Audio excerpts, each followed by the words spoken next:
you miss me? I've been out of it comatose, but the depression is Hello and welcome to Controlled Burns, the weekly podcast from your host, Slow Burn from Wildfire Gaming. We're going to be continuing our little experiment here with the audiobook of Mick Foley's A Tale of Blood and Sweatsocks. We're going to be reading through chapters 6 through 11 on this episode. And so if you enjoy that, I hope that you'll stick around and check it out. I think it's a very good book. It's actually I would say even exceeded my expectations as someone that read it and really liked it a lot a few years ago so far. So that'll put us to, I don't know, just on the, as I kind of look at the book now, that probably will take us to somewhere between a fourth and a third of the way through it. If we kind of keep up this pace, that's about, maybe we'll have 4 or 5 episodes left. We'll see how it goes, but I'm looking forward to getting into it. So let's do that. I took a couple of weeks off from the wrestling wars while my jaw shrunk back to normal size, and I enjoyed being a college senior.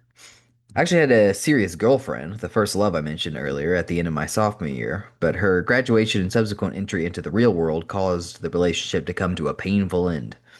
Much of it had been very nice, but ultimately the experience had caused my heart to fall apart like an Al Snow TV match. So I shut off my romantic feelings almost completely and threw all of my emotions into wrestling. To be quite honest, I enjoyed thinking about wrestling nonstop during my 8 hour commutes, and I became a great visualizer of future triumphs. My mind has always been my best asset in the ring, and I certainly developed my propensity to think wrestling during my first year in the business. Sometimes I would have to force myself to calm down when the images got too strong, especially when my favorite road song, The Ride by David Allan Coe, was playing. With the airing of my World Wrestling Federation matches, things began to change socially for me also. Suddenly I was on TV and girls were coming out of the woodwork to talk to me when I went out. After a few minutes of small talk, the conversation would inevitably end up the same, with the girl saying, "I hear you wrestle," and me saying, "How did you know?" Every last time the answer would be the same, "Because my boyfriend told me," and then she'd point to some fraternity guy standing behind a wooden beam giving me a thumbs up. I can honestly say that no girl I ever met in college was attracted to me because I was a wrestler. Or if they were, maybe they were just doing a good job of hiding it from me. Actually, there was not a whole lot of time for socializing anyway, because in my senior year, a time that most college guys are having the time of their lives, I spent 28 out of 32 weekends in Freedom, Pennsylvania, or whatever small town I happened to be wrestling in. And believe me, I wrestled in some small ones. Maybe the low point of my career was our big event in Polka, West Virginia at the Polka High School, home of the Polka Dots. Yes, the team's name was the Dots. Now that must have sent a shiver down the spines of countless opponents. The trip started off in fine form with me, Troy, Brian, and Dominic all in the same car having a jolly good time.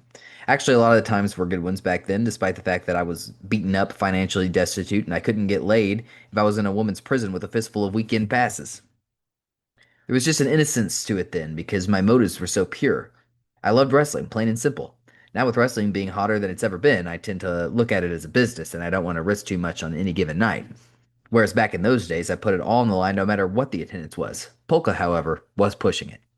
We got to the building, and there were only 2 cars and a ring truck there. "Maybe we're early," I cheerfully said to Brian, who, with several years under his belt, knew better. "Cactus, think of this as a practice session that will make you $10."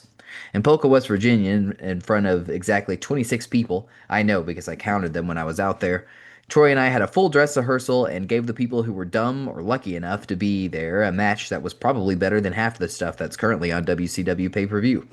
At that time, I was just starting to be a high impact risk taker, and I took risks on that empty gym floor that I won't take on Raw tapings these days. We drove back 200 miles to freedom, elated from the match instead of deflated from the bomb scare, poorly attended match in Polka. I spent my $10 payoff at a Rax restaurant, and there wasn't a sour face at the table. Even Dominic was happy, looking at his boys. Somewhere around this time, Dominic pulled me aside at the gym in Freedom. "How long you been coming here?" he wanted to know. "I don't know," I began before adding, "I guess about 9 months." "And all this time you've been paying me, right?" he added in what seemed like a strange tone of voice. I didn't know where he was coming from, and I wasn't sure I liked it. Dominic then eased my mind. "I tell you what, from now on, you don't pay me. Well, you have done take a ball about this big, basketball size, and you don't need to pay me anymore." So for the next year, I went to Dominic's free of charge. I learned and improved a great deal that year. I did a few more Federation shows in the next few months, but stopped as soon as I sensed the slightest recognition from the fans. I didn't want to be the next Israel Madia, and so I politely declined the next invitation I received. A month later, I was given the chance to indirectly work for Bill Watts, whose Mid South territory was now attempting to expand nationally. Watts was known in the industry as one of the founding fathers of exciting television, while Vince McMahon's Federation had expanded nationally by virtue of great marketing in the image of sports entertainment.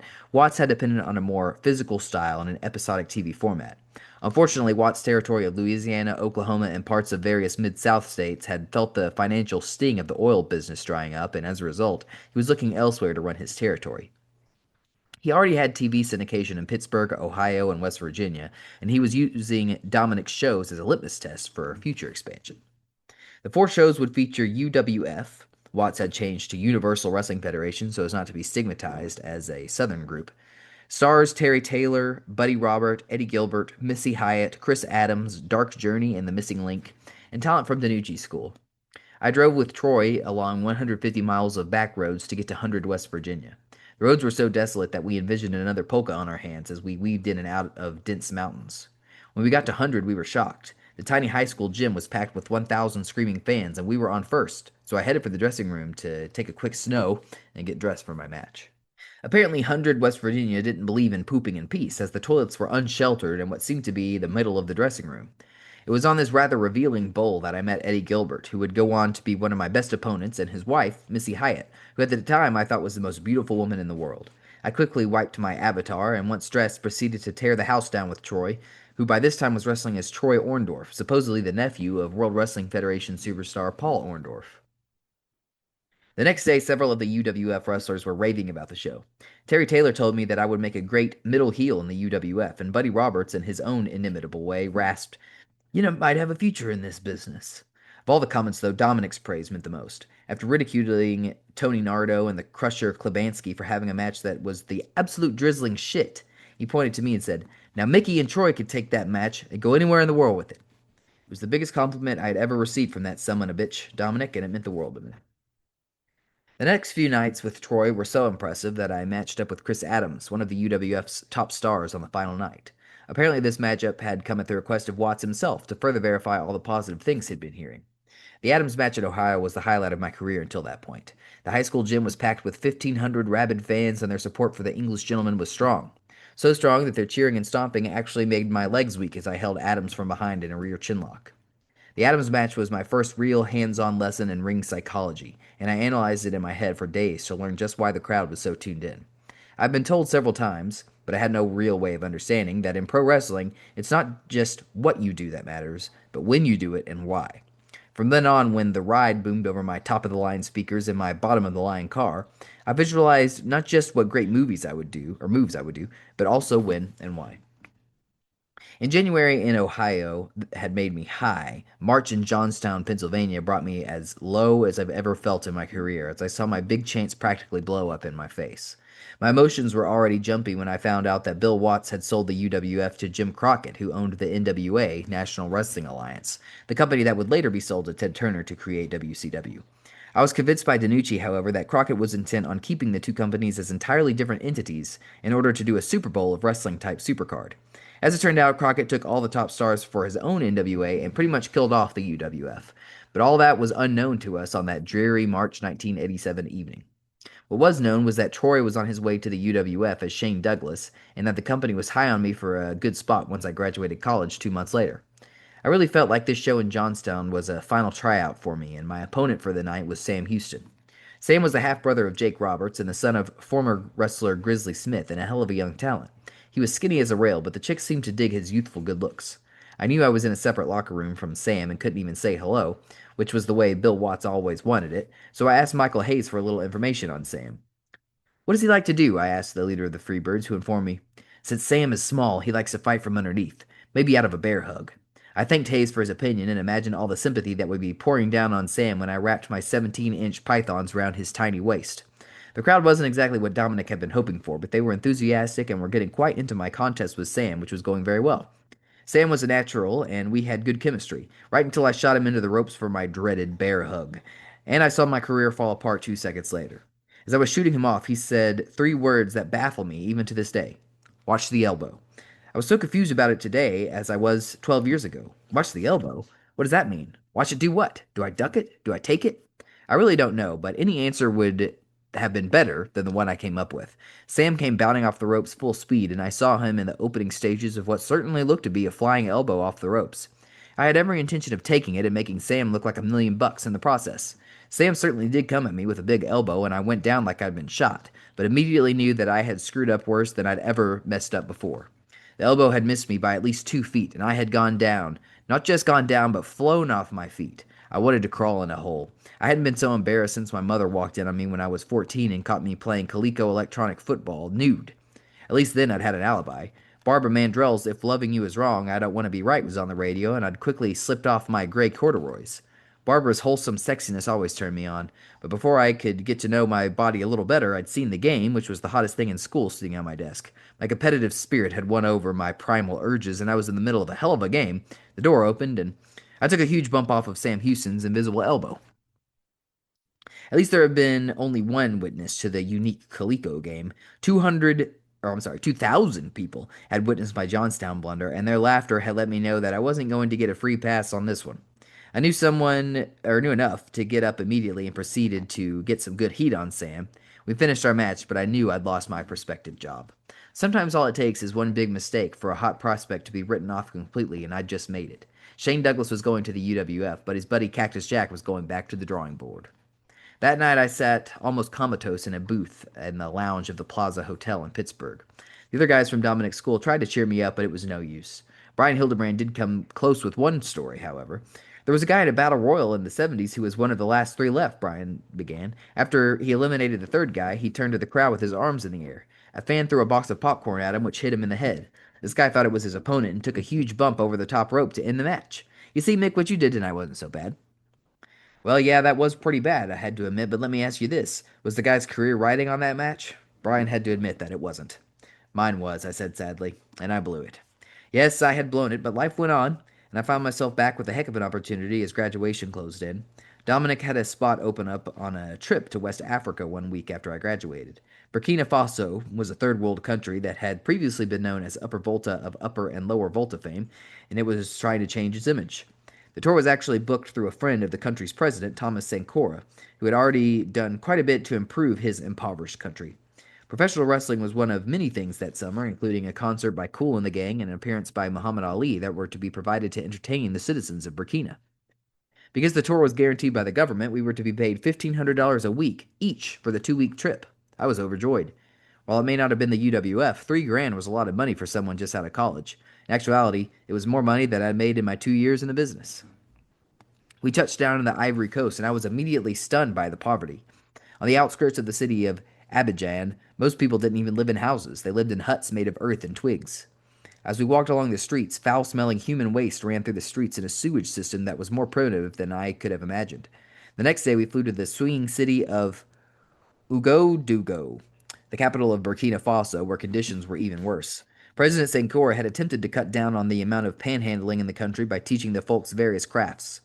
As a result, Burkina crafts were everywhere. As we made our way by bus to the hotel that we were told was the best in the country had to offer, but that actually suspiciously looked like a Days Inn in Cleveland.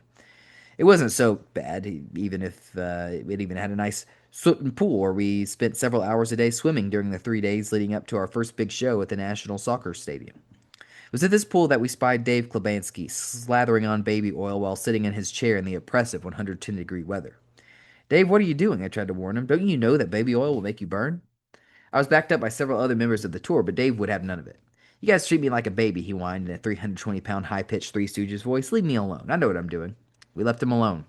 By nightfall, we were all still at poolside, as there was only French television in the former French colony. As the sky turned darker, we could see flying objects darting into the huge tree to the side of the pool, until the tree literally chattered with the sound of thousands of bats. We were, as midget wrestler Butch Cassidy declared, in a suburb of hell. For the record, Butch Cassidy was the first pro wrestler I ever met back when Tommy D had brought wrestling to Ward Melville. Later that night, we went out to a restaurant to eat. The restaurant became our source for all meals over the next 3 days. The restaurant will go down in my personal history as being the first place I regularly drank beer, and the place with the worst chicken I had ever tasted and the meanest owner I had ever seen in my life. The guy was so nasty that I heard he was thrown in jail after we left for his mistreatment of the wrestlers. The beer issue was a tough one for me to resolve in my mind, having been a non-drinker for so long. I prided myself on being an easy drunk, and I didn't need Burkina Faso screwing up my tolerance level. Sadly, it was the only logical choice I could make. I'd been strictly warned against any water that was not bottled, so tap water was out. We were only allowed one drink with dinner, and our choice was between a 10-ounce bottle of soda or a 24-ounce bottle of beer. I went with quantity over quality. The chicken was the sorriest thing I have ever seen, not including the Al Snow Tiger Ali match from England.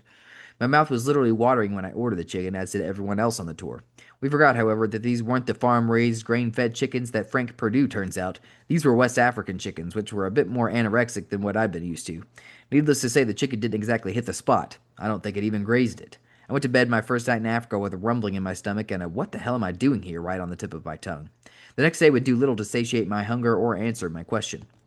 Only a very small percentage of all Burkina citizens had access to television, so to advertise the matches, it was decided that we would provide the city access to us. All the wrestlers were loaded onto the back of a flatbed truck, where we were put on display for the next 8 hours while a recorded message blared over the loudspeakers. On that truck, for damn near all the city to see, stood one of the worst collections of pro wrestlers ever assembled. Besides Zanucci and 5 of his trainees, including me, stood Power Uti, the Nigerian champ, who was as rude and untalented as he was muscular, Mr. Haiti, a co-promoter of the trip, Butch Cassidy and his midget opponent, the Haiti Kid, George Espada, a grizzled Puerto Rican whose claims to being a great wrestler turned out to be a figment of his imagination, and a few other lost souls who, odds are, will never have their own action figures. There we were, like gypsies on parade, as we rolled along past tiny huts filled with families and peddlers offering everything from eggs to water. Among our group, Dave Klebanski was still oiling up in his tank top despite signs of blistering on his shoulders. At about the 4 hour mark, a craving for water overcame our better judgment, and several plastic bags filled with questionable H2O were ingested readily by our ragtag little group of thirsty future dysentery sufferers. By the time we got to the National Soccer Stadium at the end of the third day, stomachs rumbling and spirits were low. There were almost no cars in the parking lot, but a few thousand bikes were lined up as we made our way to the dressing rooms. I wrestled Dominic that night in front of 10,000 Burkina fans, which is an impressive number for a regular show, but not for a stadium that held 60,000. Not to worry, we were assured by Balotzi Harvey, our chief promoter, a man so close to Sankora that he'd named his son after the president. This is a political trip, and President Sankora is personally guaranteeing that all of you will be paid. I felt a hell of a lot better with that knowledge as I took to the ring after a 50-yard walk filled with the deafening silence of 10,000 people who had no idea what professional wrestling was supposed to be. I tried everything I could, including a backdrop on the grass, but got no reaction. Then Dominic snap-mared me with a clap of his hands, applied a rear chinlock, which caused the 10,000 to cheer in unison. "You see, my boy," Dominic said, laughing, "sometimes punch kick is no good. Then you gotta do the wrestling." So for the rest of the match, we went through all the holds and reversals that I could remember while the crowd clapped along. The tour went downhill fast after that. Every day brought about an 8 hour bus ride over roads that Lewis and Clark probably would have second thoughts about crossing. Our first stop was at a small soccer stadium with about 300 spectators. I remember it specifically for the classic contest between Crusher Klebanski, whose chest and shoulders were now blistering, and the masked veteran George Espada, whose tights were so tight that the seam pressed mightily against the middle of his testicles and gave the impression that he had an awfully big vagina. Besides a low drop kick, George's offense consisted mostly of chops to the chest, which is probably not a good idea when your opponent is blistering. Within moments, Dave's chest was no longer blistering, but bleeding, and he was sent home as a very sunburned malaria victim a few days later when a mosquito apparently dined on his chest wound and infected him. The next day drew approximately 60 fans to a small courtyard-like annex inside a large building. I remember the scene vividly as a small family of bats congregated in a corner of the dressing room. We changed and pondered the possibility of our payoff. Again, Balotzi Harvey was there to assure us that all this was no problem. The tour was guaranteed by the president, and we would all be paid after the tour. The sky looked threatening as the first match went into the ring and literally opened up pouring rain a few minutes after the bell rang. Both wrestlers hightailed it to the dressing room, followed by the fans. Yes, the fans. There we stood, the wrestlers, the 60 fans, and the family of bats, for the next 45 minutes.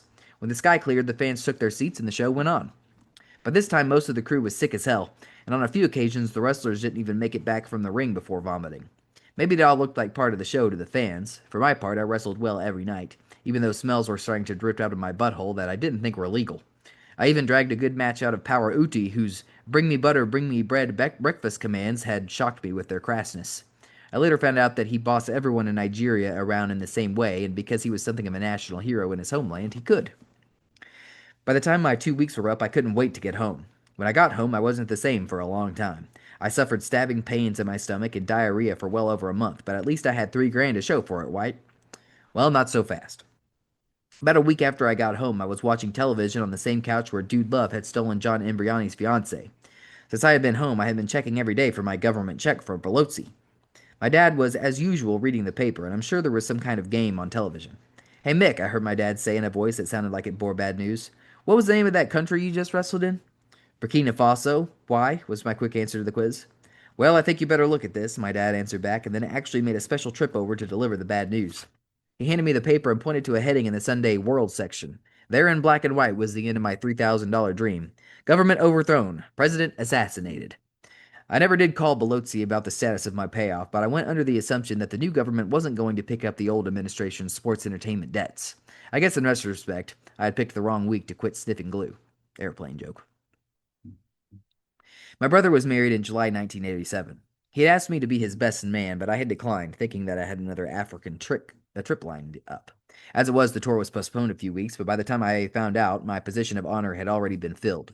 I did opt, however, to work an independent date 500 miles from home in West Virginia the night before the nuptials. My payoff for the 1,000-mile round trip was an impressive $40. Taking into consideration gas money, tolls, and one night's lodging, I stood to lose about $100 on this show. Sure, I could have been eating a nice wedding rehearsal dinner and catching up on old times with relatives, but there was an independent wrestling show, damn it, and I didn't miss shows. Period. I look back now and think of how ridiculous the whole thing seems, but at the time there was no shaking me from my beliefs. I could fully understand when the Jamestown people in Guyana all drunk the deadly Kool-Aid back in the late 70s. Sure, it seems stupid to anyone with any sense, but these people were believers in their cause, just like I was a believer in mine. My parents had looked at me like I was crazy when I told them my plan. What do you mean you're going to wrestle the night before? My dad had asked me in an attempt to talk some sense into his son. You'll miss your brother's wedding for crying out loud. No, I won't, I reasoned with conviction in my words. The show's only 500 miles away. That's an 8-hour drive if I make good time and don't stop. I'll make it home by 6 with 4 hours to spare. My dad pleaded with me, but to no avail. My final words sent him away, probably wondering where he went wrong as a parent. Dad, I can't miss a show. Was it the doctorate in the summer? Dad, I can't miss a show. Was it the nonstop Christmas music? Dad, I can't miss a show. Actually, it wasn't bad parroting. It was simply a firm belief that no show was complete unless I was in it, and the thought that maybe my big break would elude me if I slowed down for any reason. Then again, I'm not sure all those S words were that healthy either. As it turned out, the show would have been just fine, and the 200 people at the ramshackle racetrack probably would have understood if a wrestler they had never heard of had stayed home for his brother's wedding instead of driving 1,000 miles to get beat up and lose a Ben Franklin. To my credit, I tore up the pavement, and with the accompaniment of Steve Earle's Guitar Town and Lone Justice's Shelter, won world titles numerous times in my mind, and dove off steel cages more times than I can remember by the time I turned into our driveway at 6 a.m. on the nose. My brother woke me up 3 hours later. Was it to tell me what a good younger brother I'd been and how he knew I'd make an even better uncle one day? Hell no! Instead, it was an attempt to appeal to my better fashion senses. Mick, you can't wear jeans to my wedding, he said in disbelief as I pulled the blankets over my head and lovingly yelled, Leave me alone, on the biggest day of his life. Again, he insisted, Mick, you need another pair of pants. In response, I muttered something so unintelligible that it didn't even have a vowel in it and went back to sleep. I woke up with half a start an hour later, like Alastair Sim in A Christmas Carol when he believes he's missed Christmas Day. I looked at my poor unloved jeans folded neatly over the chair. I knew this was my brother's big day, but wasn't he being a little stuffy about this thing? I had a jacket after all, and the jeans were brand new. Besides, I never did look good in any clothes, even before I approached the 3 bills, 100 pounds mark. I didn't want to start a family feud, though, and time was running short, so I jumped into my battle-worn Fairmont, which now in the summer was down to 1 sleeping bag in the back, and headed off to Swayze's department store, which was on the way to the church. I grabbed a pair of chinos off the rack, changed in the dressing room, and took off the tag after paying cash for my purchase. I was now racing against the clock. I knew I was late when I pulled into the church parking lot, but I thought that was with the entrances and Bible readings I could make the meat and potatoes of the ceremony. Hey, I'd had to kill time in the ring while waiting for a main event performer to show up. Surely they could hold up the proceedings for the master of the backyard match. I heard voices as I got out of my car. I was all set to rush in when I looked at my tie. It wasn't tied. Uh-oh, this posed a problem. These days I can tie a tie as mankind no problem, but back then I was drawing on very limited experience that hadn't been exercised in several years. Still, I couldn't just rush in. My brother had nixed the jeans, and he certainly wasn't going to go for the untied look. I thought for a moment about undoing a couple of buttons and going in with the leisure suit look that Lee Majors had used so well on the $6 Million Man. No, I thought, that looked tacky even when it was in style. Instead, I fumbled for what seemed like minutes with the voices mumbled inside the church. There, done. I walked inside to hear the clergyman say, "Let them see you now as Mr. and Mrs. John Foley." I had officially missed the wedding. My plan was to play it off as I'd been there the whole time, even though I knew that I hadn't. Out of the corner of my eye, I could see my dad giving me the look. He knew that I had missed my brother's wedding, and the look showed me that he knew he knew I had missed it. I saw the disappointment in my mom's face, and I knew that she knew, my dad knew, that I knew he knew I had missed the wedding. Fortunately, my brother was too busy being happily married to worry about his little brother's blue jean blues. At least until this book comes out, and then he too will know that my mom knows, that my dad knows, that I know he knows I missed my brother's wedding. If he asked me about it, I guess I could sum it up by using a Hulk Hogan-like promo. Well, brother, let me tell you something, brother. The reason I missed my brother's wedding, brother, is because my brother didn't like his brother's clothes, brother. Brother, maybe he wished he'd had another brother, brother. Oh, brother. A few weeks later, I went on another African trip, this time to Nigeria. As a matter of fact, I went on two 14-day trips over the course of the next several months. These trips would mark my first two experiences with bloodletting of any consequence. I had experienced bloody lips and noses, abrasions, and contusions, but Nigeria was the first place that I ever was busted wide open. At least it was the first time I pulled off the trick without the aid of a Jif peanut butter jar. I arrived in Nigeria without the benefit of a tour group. Indeed, I was the only American on the cards, which were to be held in the capital city of Lagos and Power Uti's hometown of Benin. Lagos, as many travelers may recall, is the only city that is regularly listed at all airports as failing to meet international security standards. After my arrival, I could see why. I was whisked through the airport with the aid of a policeman without going through customs or immigration. I also made the rather naive mistake of letting the promoter hold my return ticket. I went through my match in Lagos with promoter Mr. Haiti, and then began promoting my big Nigerian championship match with Power Uti. On the trip from Lagos to Benin, I learned just how unlawful the Nigerian police were, and also just how much influence Uti wielded in his homeland. I was scared half to death as our drivers sped along at what felt like 100 miles per hour on two-lane streets, whose terrain was dotted with accident victims. It was not uncommon to see a tractor-trailer truck full of poor manual laborers tipped over with injured bodies strewn across the side of the road. With no exaggeration, I saw at least 3 such incidents during my time there. Oddly enough, the accidents didn't cause rubbernecking delays as no one slowed down to view the accident. They just didn't care. About halfway through our trip, I saw a roadblock up ahead and could sense the tension in the car. "What's wrong?" I nervously asked. "It's a roadblock," Mr. Haiti informed me. I really didn't see what the big deal was and told him so. "You don't understand," Mr. Haiti nervously said. "If they check our car, they can take whatever they want." I'm not ashamed to say that I got real scared when I heard that information. I didn't own a lot in the world, but most of my valued possessions were in the bag in the trunk. Suddenly, a flashlight beamed through the window, temporarily blinding me. A police officer banged on the glass, and the driver opened it up. "What do you have in the car?" the crooked officer demanded. "Nothing," Udi was quick to reply. The officer was not impressed. "Open the trunk." My heart was pounding. I really felt like my bag was the least of my problems. Deep inside, I was hoping that this officer hadn't seen Deliverance. Then Udi spoke up with a booming voice and yelled, "I'm Power Udi. I'm on my way to Bindell State for a match. Don't waste my time." Amazingly, the police officer let us go, and even wished the champ well in his match. One thing was very clear to me at that time. There was no way that I was going to win that match. They could not have paid me enough money to beat Power Udi in his hometown. I'll be damned if my wish came true. I lost the match, but not before I witnessed several strange events. The match was scheduled to start at 8 p.m., but at 8:15 the place was empty. "I don't get it," I uttered with a shake of my head. "I thought Udi was popular here." "Oh no, you don't understand," came the kind voice. It was Nigerian veteran Flask Mask Udor, who was a mountain of a man, but who possessed a truly gentle spirit. "This is Nigerian time. If it says 8 Nigerians know to come up at 9 or 9:30, don't worry, they will be coming very soon." I was confused and let him know. "Does everybody know this?" I politely asked. "Oh yes, Mr. Jack, everyone knows." Sure enough, by 9:30 the place was almost full, and at that time the ring announcer went out to the ring. At 10:15 he was still talking. Apparently his job was not just to do the announcing, but also to entertain the crowd with a stand-up comedy routine. Finally he announced the next ring luminary who made his way to the ring. Was he a wrestler? No, silly, he was the witch doctor who did a rain dance to ward off the rain spirits who might threaten the outdoor show. I swear I'm not making this up. Finally, with Mother Nature held in check by the nifty moves of the doctor, the show was underway. Honestly, I can't remember a thing about my big match except being split open, losing to the champion, and the aftermath that almost did me in. Uti was in command of his comeback when he took me toward the steel ring post.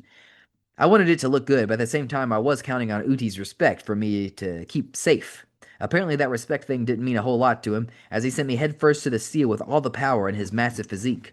With a sickening thud, I heard my head split like a ripe melon and temporarily saw stars.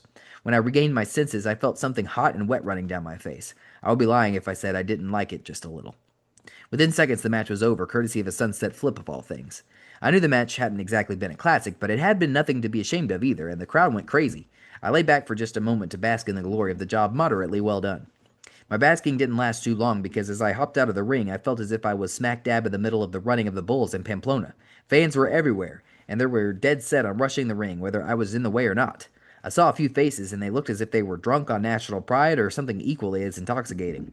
I had just about 2 seconds left before I would surely be flattened like Leslie Nielsen in the Poseidon adventure. Luckily, the warm sensation of my own blood had sparked an adrenaline rush, and I decided to go on the offensive. I was thinking of Lou Ferrigno as the Incredible Hulk as I let out my best scream and charged the rushing crowd. Chuck Heston would have been proud of me as I parted the Benin fans like the Red Sea, even though the only guns in my possession were the 17-inch ones that threw wild haymakers at whoever stood in my path. As I got halfway through the mob scene, several of the Nigerian wrestlers, including Flash Mask Udor, came to my aid. When I got to the back, I was dripping both blood and confidence, as one by one the Nigerian boys voiced their concern. Sorry seemed to be the popular word for the boys, who by this time had grown quite fond of their American friend. Eventually, I got cleaned up, strapped an ice pack to my wound, and waited more than 3 hours to be paid for the tour. Like most guys who have just been opened up, I had walked around for a great length of time, with dried blood clinging to my face. While waiting for the money to be counted, a religious discussion began, and I was more than happy to share my viewpoints. At one point in my life, actually about the age of 19, I'd briefly considered being a man of the cloth. I guess I must have gotten impassioned about something religious in that dressing room because the wrestlers started looking at me as if I was a holy presence. One of them actually got down before me and said, "You are very close to the kingdom." "Not really," I replied naively. "I'm actually a long ways away." This astonished the wrestlers, who collectively agreed that I was very close to the kingdom. Apparently, they didn't know their geography. "Look," I tried to point out, "I live in New York. The kingdom is all the way on the other side of the country in Seattle." Their faces showed nothing but confusion. I was midway through explaining the Seahawks and the Mariners to them when one stood up and said, "Mr. Jack, we are talking about the kingdom of God. You are very close to that." Suddenly I understood. I was close to the kingdom, not the kingdom. Shortly after my discussion, I was handed my payoff. $300 for the 2-week tour. Wow. Maybe I should have been a man of the cloth, because although the vow of celibacy may have proved difficult, pro wrestling was doing a damn good job of preparing me for a vow of poverty. My dad was at JFK to meet me when the plane touched down. Halfway through the trip home, he asked me about my financial compensation. "I got 300, I sadly replied, and waited for a lecture about throwing away my college education. Instead, I got a vote of confidence. "Hey, it's a great experience. How many people can say they've been to Nigeria?" "Good point, Dad, but why would they want to?" Upon returning from Africa, I embarked on a memorable trip through the Dakotas, Montana, Idaho, and Wyoming. I headed out of Columbus, Ohio by Winnebago and had a blast, as it was the last time that I remembered the Danucci School together as a whole.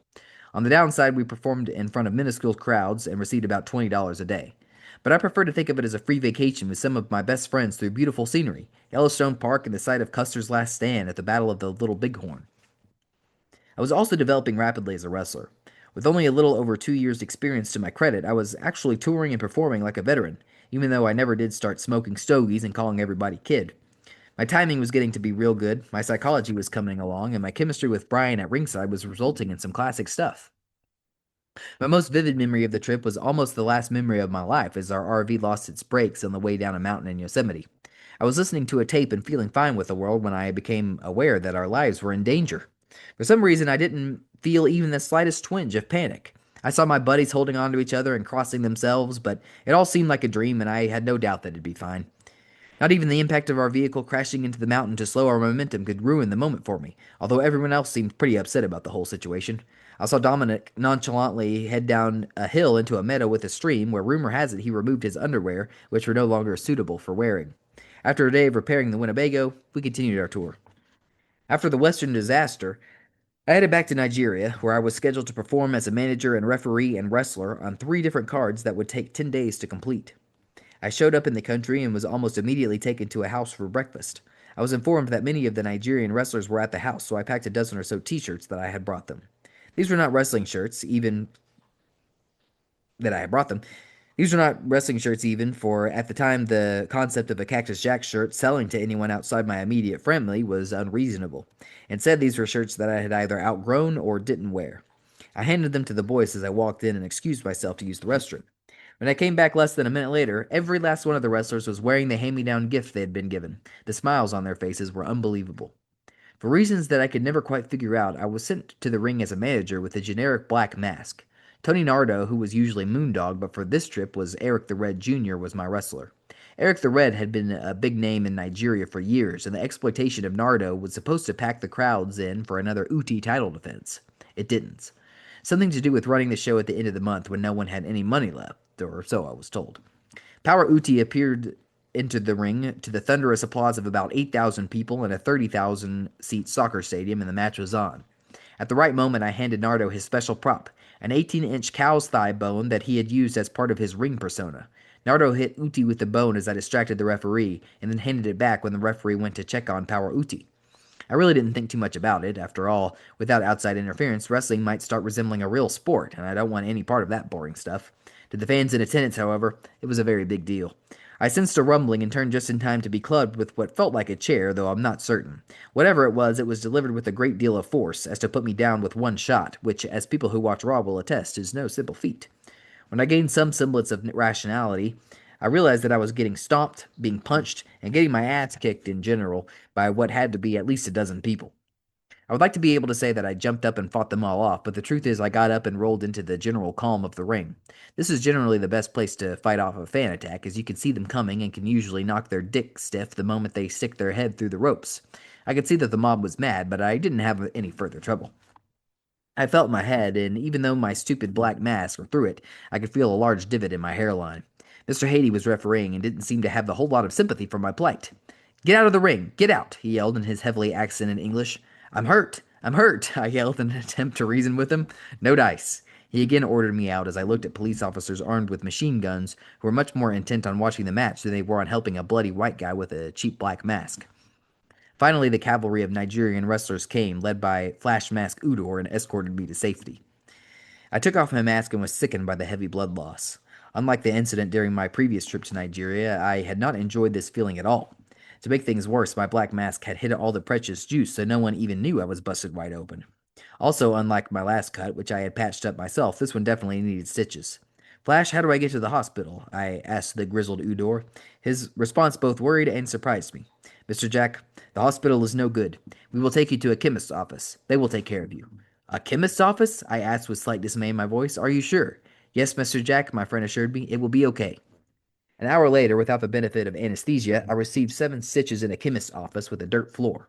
Back at the hotel, where we were no longer allowed to eat in the Chinese restaurant because it will cost the promotion too much, I had a revelation that I shared with Tony Nardo. I need to write a book. The next day, Nardo flew home, and I spent the next 5 days as the only Caucasian I saw. Fortunately, I had two things to keep me company: Fatal Vision, an excellent book by Joe McGinnis, and the Nigerian wrestlers, who almost considered me one of them. I even had a chance to go out to a club and notice two things that appeared rather strange to a tough guy like myself. Guys danced with each other instead of with women, and they also held hands when they walked. I had seen some of the wrestlers holding hands on the way to meals and asked what it meant. "Holding hands is a gesture of respect and friendship," a wrestler named Sunday had told me. I liked the name so much that I suggested it for our firstborn, but my wife shot it down immediately. With only a few days left on the tour, I was walking to breakfast with a few of the guys when I felt it. A man's hand. In mine. Flash Mask Udor was not just holding my hand, he was swinging it as he walked. I didn't know what to do. At that moment, I felt like every kid in America who gets a physical and has to turn his head and cough while the doctor feels his nads. Our sports physical guy in high school, Dr. Eye Hacker, had felt so many teenage testes in his life that he actually had the nickname Happy Hands. Every kid in school was terrified of Happy Hands because the last thing he wanted was an overabundance of blood in the region when Einhacker went to squeezing, lest he appear as if he enjoyed it. Jay Johnson had suffered the misfortune of giggling while in the office, and the poor guy's reputation was shot from then on. With that in mind, I was really hoping that my blood would be in short supply as I figured out what to do or say. Wisely using the hand that wasn't being held by a 260-pound man, I discreetly felt for my little buddy and was relieved to find him in his normal, unaroused state. With irrefutable physical proof that I was indeed a true man, I decided to speak up and end this romantic stroll. I did decide, however, to do it gently. "Flash, can I tell you something?" I politely asked my too close friend. Yes, Mr. Jack, what is it? His kind voice wanted to know. Well, I know over here in Nigeria you guys hold hands with each other, but where I come from, we usually just hold hands with girls. Flash immediately saw where I was coming from and let me loose. I'm sorry, Mr. Jack, he politely said. I didn't mean to make you feel bad. We walked the rest of the way and talked amiably, and as I walked, I began to see his gesture in a different light. Here was a huge Nigerian man in his mid 40s reaching out to accept an American man in his early 20s. I was foolish for having been so troubled by it and immediately saw his gesture as the ultimate sign of acceptance. It was a true compliment given from a true gentleman. Either that or the guy secretly wanted to hammer me. At the end of the tour, I was handed my money, which consisted of 18 crisp US bills. Too bad they were all tens. I'd spent a total of 6 weeks in Africa on 3 different tours and had brought home a cool $480 total.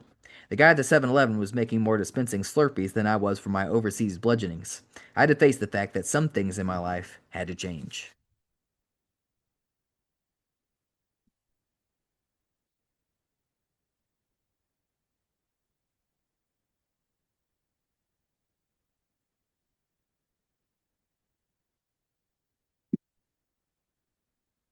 Chapter 7. I was at a stalemate as I entered 1988. I'd been going to Danucci's school in Freedom for 2 straight years and had benefited enormously from his training, but I had to accept the fact that I just couldn't improve enough in an empty gym 500 miles from home to justify going there. I will always consider myself a Danucci student, but at this point I effectively stopped my whole routine. I still forayed out that way occasionally, but only when I was booked on shows.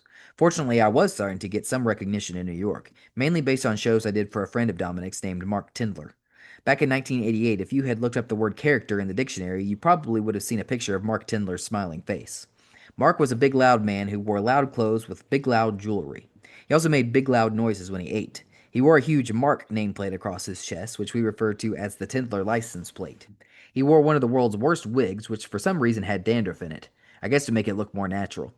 He was also a genuinely warm, nice guy who made his home on Long Island our house and who invited me to train in his new wrestling school free of charge. Mark's promoting style was comical, to put it mildly. With the exception of 1 or 2 stars he booked per card, Mark filled his shows with unknown wrestlers. But if you didn't look closely, a casual fan might believe that a Super Bowl of wrestling had come to his town. Fellow Long Islander Lou Fabiano, with whom I became fast friends, became the magnificent La Roca. A long-haired blonde guy became Buck Hogan. A fat bald guy became Ding Dong Bundy. He had a tag team of Tom Brady and Bill Woods called the Rock and Roll Connection, whose opponents King Kaluha and I were the South Sea Islanders, which was either a tribute to or a ripoff of the World Wrestling Federation team, the Islanders. I had no issue with Kaluha, whose Philistine Hawaiian ancestry made him a plausible Islander, but me? I had to question it. Mark, I appreciate the spot on the card, I said, but I really don't want to change my name to do the Islander thing. Hey, no problem, the gregarious Tindler replied with a huge lump of hero sandwich in his mouth. You can still be Cactus Jack. We'll just announce you from the Fiji Islands. Hey, who could disagree with that logic? On second thought, coming from a promoter who had taught two 12-year-olds to walk bow-legged so that might pass as midget wrestlers, and who got a black guy to be his Russian, the South Sea Cactus Jack wasn't so bad. It also helped that as Islanders, Kaluha and I were stealing the show. As spring rolled around, I even got a real job. 3 of them, actually. I worked full time as a landscaper by day, went to Mark's for a few hours a few times a week, and bounced tended bar at a local institution called the Checkmate Inn. I was putting in about 60 hours a week, plus wrestling most weekends, and was bringing home about $400 a week. During this time, I got a call from Shane Douglas, whom Eddie Gilbert had brought with him to Alabama in the Continental Wrestling Federation. As would be the case for much of Shane's career, he wasn't too happy there. Cactus, if you're making $400 a week at home, Shane said, there's no reason to move here to make the same thing. Shane, I'm not sure you understand, I shot back. This isn't exactly what I want to do for the rest of my life. I want to wrestle. I would have jumped at any chance to wrestle full time. Sadly, most of the full-time regional territories had dried up, and the openings that were available were often taken by local boys who were already known entities, even if their presence was stale and unmarketable. I never did quite understand why Eddie didn't bring me in. I could have contributed to his CWF, Continental Wrestling Federation, and his guidance would have benefited me greatly. As for Shane, thankfully I had already learned that although he was an exceptionally bright guy, career guidance was not a strong point for him. I can honestly say that if I had ever listened to Shane's advice, including his later World Wrestling Federation warnings, I would be out of wrestling and probably cutting grass instead of kicking ass. When I first showed up at the Tindler house, I almost immediately made the transition from trainee to wrestler. Mark Tindler was a lot of things, but a polished wrestling technician was not one of them. Once I stepped inside the Tindler ring, which was really just amateur mats on the floor and jerry rigged ropes running along three sides of his basement walls, I was pretty much the teacher. For 2 hours, I would show holds and reversals while Mark answered the phone and ate sandwiches of astonishing size. I will admit to be fairly rough on the new guys, but I never took liberties with them. They might have left with a couple of bruises, but at least they were all still walking and they had both their eyes. Training the guys also had the added benefit of helping me, as the repetition of teaching reinforced many of the scientific skills I had stopped using. Now, I know a lot of people are probably saying, what scientific skills? And I will freely admit to not presently displaying a wide array of holes and picture perfect pinning predicaments. But you've got to understand one thing. I noticed a direct correlation between how many nice moves I did and how many peanut butter sandwiches I had to eat. More skills, more peanut butter. Punching, kicking, and throwing chairs, less peanut butter. So I more or less decided to dance with the one that brought me, and scientific wrestling became a thing of the past. Still, it's comforting to know that I have it, and unlike the petrified prophylactic I pulled out in the Caribbean, I'm hoping my old skills will still work when I need them. Guess what? I even got a girlfriend at Mark's house, an older veteran of the ladies' circuit. I'll leave it up to you fans to figure out who it was, but I'll give you a hint. Adrian Street wrote a song about her called Mighty Big Girl. Unfortunately, when we weren't throwing each other around Tindler's basement, we didn't have a whole lot to say, which made me pretty miserable in the relationship, and the whole thing fizzled out about as tragically as a Al Snow entrance pop. Tragically, Mark Tindler's life would end less than 2 years later. I kept in touch with Mark and had even been to see him at the small nightclub he had just bought. On that night, he told me, Cactus, it's impossible to open up a club around here without the right connections. A week later, my dad told me that Mark had been gunned down outside his club in what appeared to be a professional hit. Whenever I stop to remember Mark, I am always reminded of those last words he said to me. I was at Brian Hildebrand's in the early summer of '88 when I saw him reading a strange publication called The Wrestling Observer. I'd heard about these dirt sheets, inside newsletters that exposed wrestling to its readers, but had never actually seen one. At the time, these sheets were probably read by fewer than 1,000 people, but nonetheless carried a lot of weight in the business. Men as important as Bill Watts were known to change the company's direction if the sheets didn't like what was going on, while many others swore they'd kill the guy who wrote it if they ever found him. In 1990, the guy, Dave Meltzer, introduced himself to me in Greensboro, North Carolina, and I was shocked that he actually appeared in public. I thought he was like Sam and Rushdie of the Satanic Versus fame. Hey, Brian, I said, can I take a look at that thing when you're done? Sure, he replied, you're in it. I am? I asked in disbelief, for what? Before he could answer, I changed my mind. Never mind, I'll read it myself. When Brian handed me the sheet, I took it to a place where I could concentrate, and it was there on the bowl of the Hildebrand house in Pittsburgh while squeezing out a solid snow that I read the biggest compliment of my young career. Cactus Jack, who many consider to be the best no-name independent in the country. I couldn't believe it. As much as the Observer was maligned by people in the business, a wrestler getting a favorable write-up was like an actor getting a good review in the New York Times. Whether it was coincidence or not, I'll never know, but interest in Cactus Jack picked up immediately. A phone call came in minutes later, which Brian answered. I could tell right away he was excited. Yes, sir, I'm sure he would. Tommy, thank you very much. Brian then smiled at me and continued talking briefly. Yes, Tommy, as a matter of fact, he's right here. Would you like to talk to him? He handed me the phone, and without a clue as to what was going on, I said, hello? Cactus, this is Tommy Gilbert, the voice informed me. Tommy was Eddie's dad, a former wrestler himself, and also the referee for my big blunder match with Sam Houston. I didn't know what to expect. Hi, Tommy, how are you? I asked. Tommy got right to the point. Look, I'm going to open up a small territory in Kansas City, and I'd like you and Brian to come.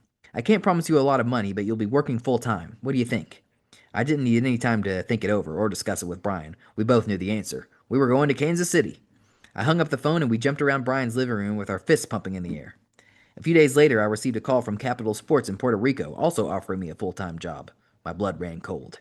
A short time earlier, Bruiser Brody had been stabbed to death by a fellow wrestler in the locker room. Apparently, Brody, who was one of my heroes and whose tapes from Japan I had studied for hours, had been stabbed in the stomach by Booker Jose Gonzalez. Brody died on the locker room floor an hour later, poisoned by the bile from his own wounded kidney, while waiting for an ambulance that never arrived. Gonzalez was not only cleared of all charges in a trial because it was ruled to be self-defense, but he was also received as a hero by the Puerto Rican fans, who believed that Gonzalez was like a heroic David slaying the bully Brody. I vowed never to work for Capital Sports, but ended up spending a weekend there in 1994 at the request of Eddie Gilbert. I'll never forget the feeling in my gut when I shook hands with the man who killed Brody. It was a feeling of shame. I was glad to be able to inform Puerto Rico in 1988 that I wasn't interested in coming to their island. 2 weeks went by and I hadn't heard anything from Tommy Gilbert, so when I answered the phone and I was given a starting date in Memphis by Booker Randy Hales, I jumped at the opportunity. I never did hear anything else about Kansas City. The Championship Wrestling Association, or CWA, was better known simply as Memphis. Memphis was the city the entire territory worked around, with the Mid South Coliseum being the site of weekly Monday night cards for a few decades. In addition, the Channel 5 TV studio hosted a Saturday morning wrestling TV show that was a local institution. The show aired live every Saturday in Memphis and then played a week later in the rest of the towns. The territory was run completely off the angles and storylines on television, and shows were run on a weekly basis in Nashville, Louisville, and Evansville. Other shows, called spot shows, were run on off days in various locations throughout Mississippi, Kentucky, Tennessee, and parts of Arkansas. At one time, Memphis had been a hotbed of wrestling, with the alumni reading like a who's who of the mat game. Many were the times that a green wrestler came into the territory with nothing to offer but potential and left as a polished performer. The rapid pace of the television show, made necessary by the weekly shows in the towns, enabled a young wrestler to become immersed in angles and interviews, and most of the time a wrestler couldn't help but improve. For years, the territory was also a great place to make money, as the Mid South Coliseum was a sellout much of the time, but fate hadn't been kind to the company in the last few years. Gone were the days of $1,500 paychecks, and it was common knowledge that most of the young guys had to get by on $300 a week or less. Many of the guys established a network of girls to feed them, house them, and physically take care of them just to make ends meet. Still, even with all the drawbacks, landing a full-time job in Memphis was a matter of prestige for a young wrestler, and I was filled with excitement on my 1,000-mile trip. I pulled into the Channel 5 studio with 5 hours to spare, so I curled up in the back of the Fairmont for a typical night's sleep. Unfortunately, the oppressive August heat made it hell to sleep, so I ended up lying in the parking lot until the studio was opening. When I walked into that studio, I might well have been walking into a whole new world, as much of what I had learned was no longer needed, and much of what I didn't know would quickly become exploited. The show began and aired a replay of Robert Fuller, the leader of the stud stable, firing Brickhouse Brown. I'd never seen anything quite like Robert Fuller, later known as Colonel Parker in Tennessee Lee, and come to think of it, I still haven't. He was an unbelievable talker, an animated wrestler, and the most avid Crazy Eights player I have ever seen. During that show, I was brought out as the newest member of the stable with very little hoopla. Later in the show, I was brought back outside for my first TV match against Surfer Ray Odyssey. I ran into a big problem that day because in all my training at Danucci's and all my matches around the globe, I had never once been put in a position of having to make myself look good. It had always been about helping the other guy. With Ray Odyssey, this weakness was so obvious that I later learned they were going to let me go because of it. Don't get me wrong, it wasn't a bad match. It's just that they didn't want the Surfer laying a beating on a stud stable guy, especially when it was my debut. I learned immediately in Memphis that sometimes selfishness is a necessity. That night I drove the 200 miles to Nashville for my first house, non-televised show, which was held at the Nashville Fairgrounds. I teamed with Jimmy Golden against a young Jeff Jarrett, which in case you didn't know is spelled in J-A haha double R haha E double T haha, and a returning Bill Dundee. Dundee was a fixture in the territory, and Jarrett was the boss's son, who also happened to be a very good talent, so I thought I knew my role in the match.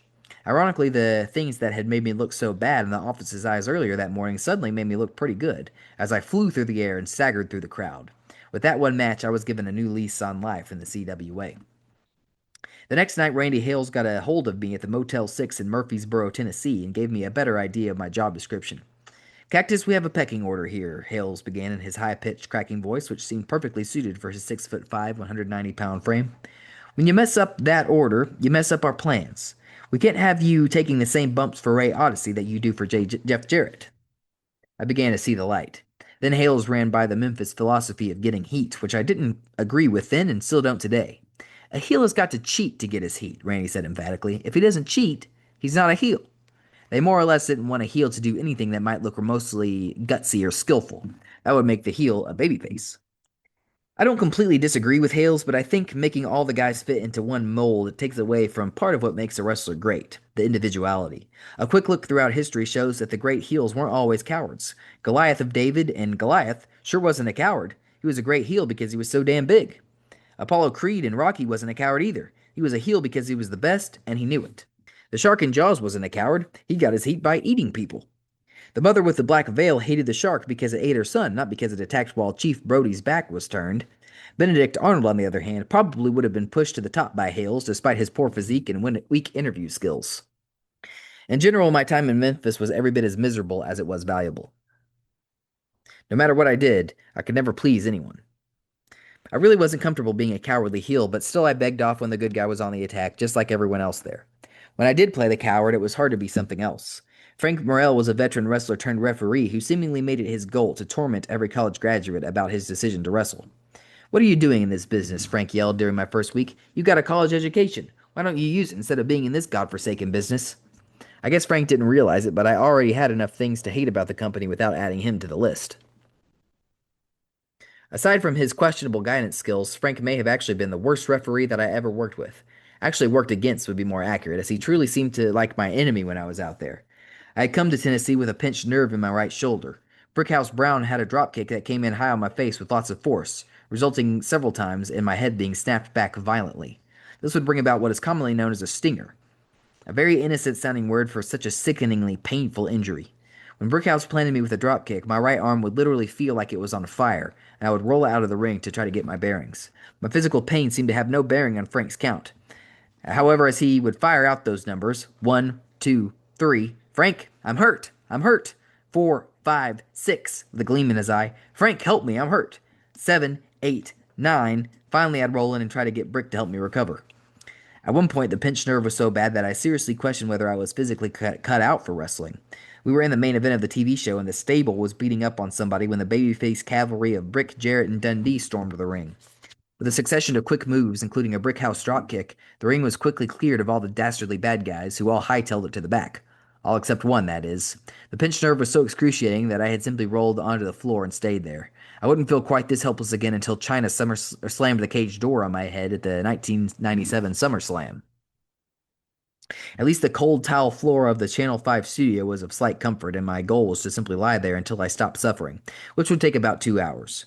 The triumphant babyfaces were already on their way to the back when a fan stooged off my position. "Somebody get this piece of garbage out of here," the prick yelled, loud enough for the boys to hear too. A moment later, I was back in the ring and being triple teamed until I finally rolled out and headed for softer ground.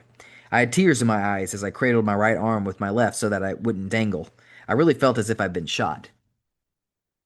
Apparently, Randy Hales didn't think much of my plight, as I later found out from his heartless comment of "Cactus Jack has got to be the biggest pussy I've ever seen." I'm proud to say that in my absence, Jeff Jarrett stuck up for me by saying, "Fuck you, Randy. You never even been in the ring." I think that was very nice of Jeff, but hey, I'm not a 23-year-old kid frightened for my job anymore. I'm man effing kind, and I can speak for myself, so here goes. Yeah, fuck you, Randy Hales. You never once been in the ring. Actually, only one guy seemed to have faith in me, and that was Robert Fuller. I used to ride to many of the towns with Rob, and it was kind of like sitting under a learning tree because Rob had as good a head for the business as anyone. I learned a lot about what to do in the ring from Rob, but sadly learned just as much about what not to do outside it.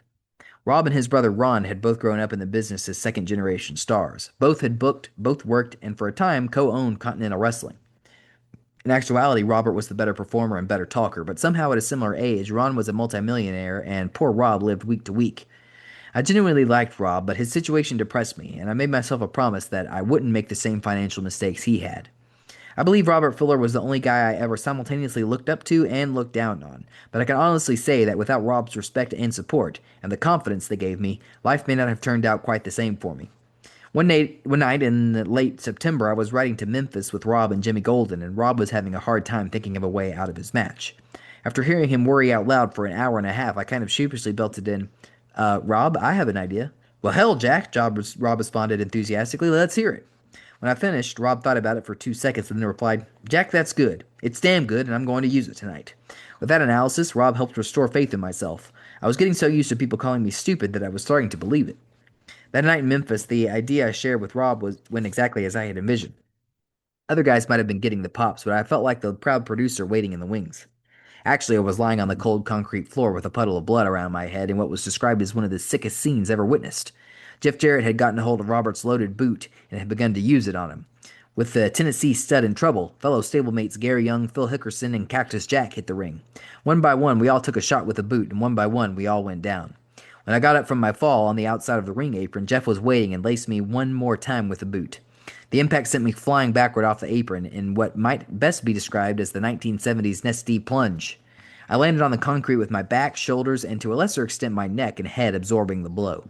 I landed with a thud and lay there for several minutes, curled up in a fetal position and pushing with my diaphragm so as to squeeze out as much blood as possible from my busted wide open head. When I got to the back, wrestlers were going crazy over what they had just seen. A few veterans, including Robert, said it was the damnedest thing they'd ever seen. Even Randy Hales loved it. "Geez, Cactus, that was great," he gushed. "We'll just do it around the loop in every town." Ooh, this was not good news. Once was hard enough, twice was pushing it, and 3 times was looking for trouble. But 4? No way. Even at 23, with only 3.5 years of the business, I had a decent grasp of my limitations, and this, I knew, was exceeding it. Still, as a recent college graduate, a fact that Frank had been nice enough to remind me of on several occasions, I was going to give it the old college try. We started out in Nashville on a Saturday night. Boot to the head, off I flew with a sickening thud, fetal position, puddle of blood. Louisville on Tuesday, ditto.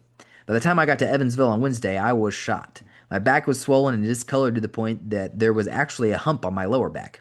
Truly hideous, and I'll be honest, it scared me because I really didn't know what to do about it. It certainly didn't look like a human back. That night I ran into a problem that has become commonplace in my career. It seems that then, as now, people see me do many things that look inhuman, that they start to believe I'm not human. Well, I may have a high tolerance for pain, and I may have a body that has been conditioned to accept punishment, but my body is just like everybody else's, just a little less pleasing to look at. I was sitting against the wall in the Evansville dressing room, and Robert walked by with a cheerful, "Same thing tonight, Jackaroo?" I told him that I needed to talk to him, and then sadly relayed the tragic news. "Rob, I just don't think I could do it tonight." Rob thought about it for a minute and then spoke some words of wisdom. "You know, Jack, that's probably a good idea. There's not a whole lot of people there, and you're not going to make a whole lot of money tonight. You might want to save that bump for a time when you can actually make some money doing it." Like most of what Robert told me, I listened, learned, and did what I'd been advised to. It was the last time I would take the nasty plunge in the CWA. The territory had a tendency to be quite a bit redundant, if only on a weekly basis. It was a great place to learn because the weekly nature of the shows meant constantly creating new matches. Many times, locker rooms would be on separate sides of the building, and the boys would be forced to come up with matches on the fly. Even with a few moves planned, you'd be forced to start from scratch the very next week.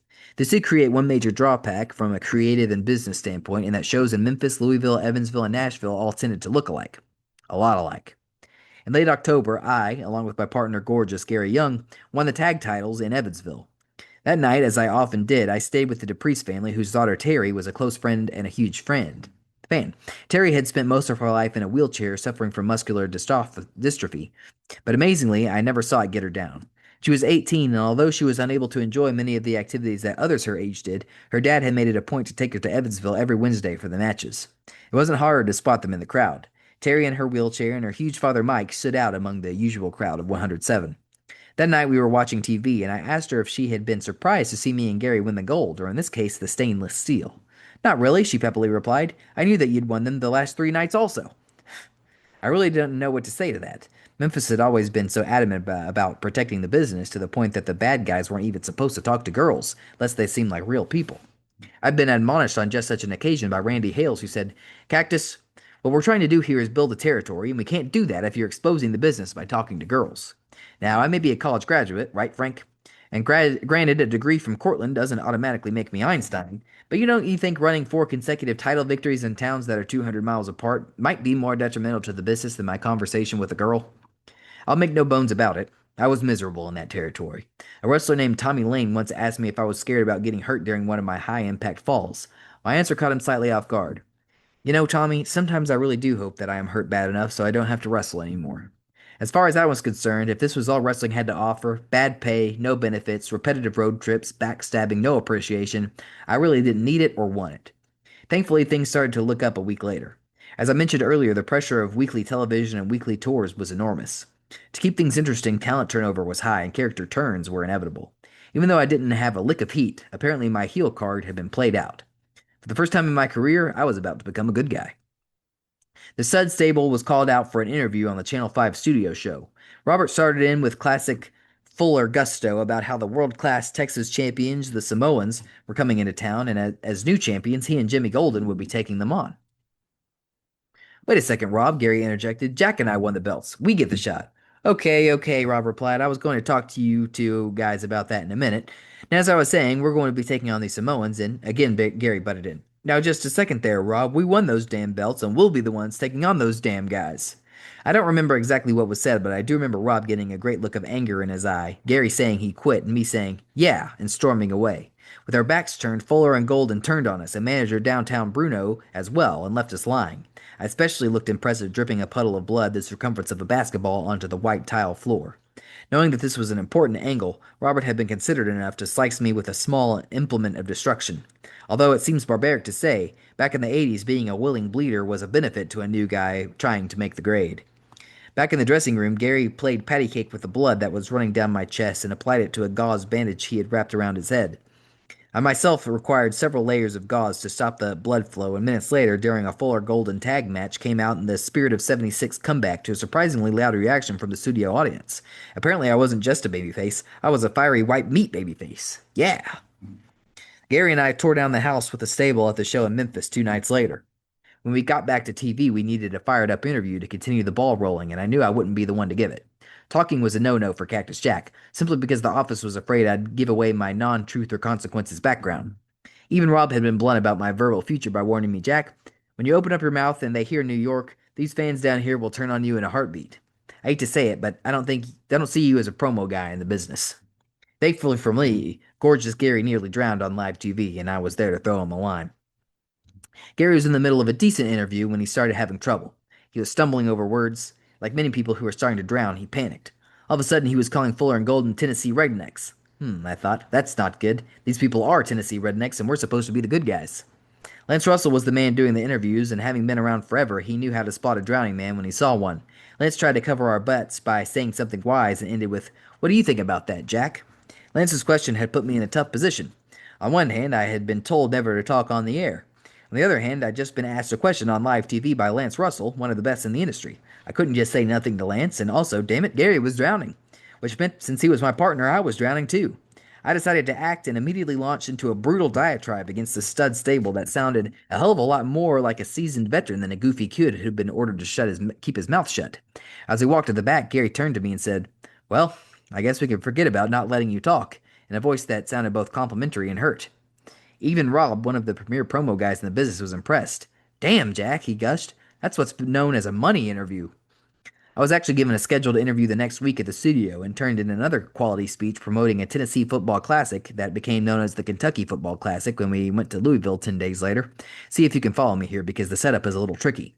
Gary and I had lost a loser leaves town match at the Mid-South Coliseum in Memphis on Monday. Of course, because Memphis was a week ahead and 200 miles away from the other towns, the fans were not supposed to know about the match.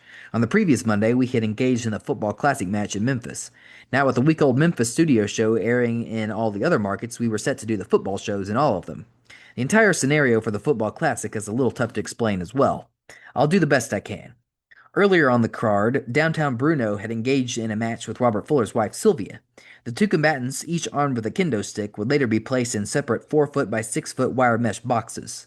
To add to the drama, if Sylvia lost, she would be dressed in a negligee for her appearance in the box. If Bruno lost, he would have to wear a diaper in his. Well, Bruno lost, so our fearless manager stepped into the box wielding a kendo stick and sporting a diaper. A football was also added to the mix with a colored key secured to each side. The red key opened Bruno's door and the blue opened Sylvia's. The idea was for each team to attempt to unlock their manager so that the kendo stick would be used to their advantage. During the course of the match, the ball would be kicked, thrown, punted, and passed from team to fans in what had turned out in Memphis to be a fun, fan-inclusive cross between keep away, monkey in the middle, and kill the guy with the ball. The Louisville match had added pressure of the Japanese media presence at the ringside. For small-time, monetarily challenged grapplers like me, Japan offered a much higher-paying alternative. Even one tour in Japan could pay me as much as I could make in 6 months in Tennessee, which I desperately needed as I'd seen my checks go from $370 to $395 to $530. I thought I was rich, before dipping for good under the $300 mark and occasionally the $200 mark. Before the show, Wally Yamaguchi, who in addition to being a photographer also booked talent for one of the organizations, had approached me. "The fans really like the way you bleed," he informed me, and for some reason I said I would try to supply some more of the stuff the fans 10,000 miles away had enjoyed so much. As it turned out, I was in luck. The loser leaves town barbed wire match with the stud stable had left me with a serious gash that I felt could easily be reopened. It was so bad that I had needed to apply constant pressure with my blood-soaked towel throughout the 200-mile trip home, all the way to Edmond Street in Nashville, where I entered a room for $50 a week from an 85-year-old lady. I went to Robert as if I were a neighbor borrowing a hammer and asked him for a favor. "Rob, I just found out that the Japanese fans really like the way I bleed. Their photographers are out there, and if it's all right with you, I'd really like you to lay me out with that kendo stick tonight." Rob nodded his head. "Is this really important to you, Jack?" he added. I nodded that it was. "Well then, Jack, let me see that cut." I tore off the bandage and pulled the cut open for Rob to see. "Dear God," he screamed, "the damn thing looks like a pussy sitting on the top of your head." Robert looked like he was getting queasy. Good Lord, Jacko, I don't want to open that up any further. Rob, you have to, I pleaded. There's a lot of money riding on it. Are you sure? He asked. Yeah, Rob, I am, I replied. God, I don't want to, but I will. Rob finally conceded. Doesn't it remind you somewhat of a Hallmark card? A true friend is one who will split you open when you ask him to. Rob turned out to be a man of his word, and then some. Actually, Jimmy Golden had quit the company, and Sid Vicious was his replacement. We had a wild, rollicking good time in our football match, which ended when I unlocked the diapered, caged Bruno, who showed me his gratitude by cracking me with a stick looking like a deranged baby New Year. The treacherous Bruno then handed the stick to Rob, who, true to his word, began wearing me out with it. I felt the warm flow start to come, and I squeezed and grimaced so the Japanese photographers could snap away. Yes, sir, things were working out just fine, especially when Rob caught me in the back of the head with the stick and I did the hangman and the ropes. I could see the photographers shooting away as Fuller cracked down time and time again with his Western martial arts training weapon. All right, I remember thinking, that's enough of that. Unfortunately, I wasn't able to convey my message to Rob, who was desperately trying to break the stick over my head, which he finally did. The ropes, meanwhile, were awful tight on my neck, and as I would in Munich, I began to panic. Also, as in Munich, I pulled my head out as my only way to safety, and again, as in Munich, my ears paid the price. I felt behind my right ear and it was split. The first of many splits behind the ears, as it would turn out. At least it's over, I thought. Not so fast. Whack! Came another shot with a stick, which by this point was more like a club. Man Fuller was turning out to be a friend indeed. Several shots later, the massacre was over, and I was free to collect myself and go back to the dressing room. Fuller was there waiting for me. God damn, Jack, I'm sorry, he said with exasperation, but I saw all the juice and all them Japs, and I remember what you had told me about Japan, and I didn't want you to let you down, and damn, Jacko, I got carried away. Old Jacko had that good color tonight, though. Damn, son, and I'm proud of you. Thanks, Rob, was all I could say as I took the Norman Bates shower and ran upstairs to see what Yamaguchi had thought.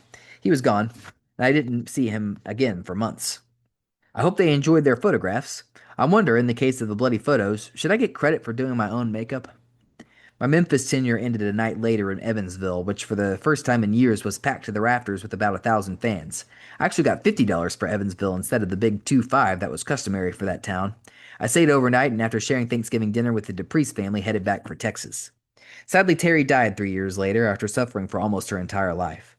I'm sure she's resting in a better place now. To help deal with his loss, Mike began painting Christmas ceramics and over years has sent me many. I have 4 of his old world Santas on my mantle year round and a nativity set that stays in a bookcase all year as well. Aside from my talks with Robert, Mike's artwork is about the only pleasant reminder I have of my time in Memphis. Chapter 8.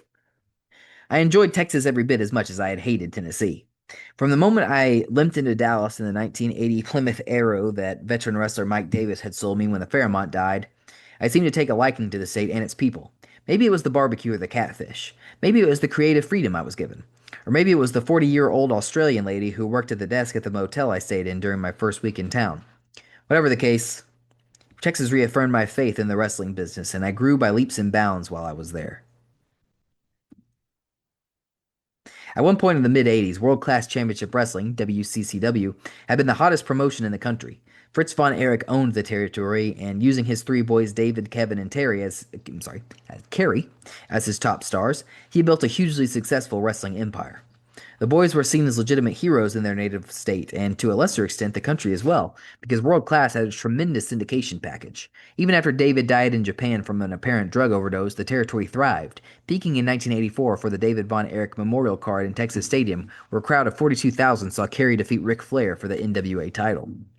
Eventually, World Class separated from the NWA and formed its own World Championship, and business stayed strong for a few years.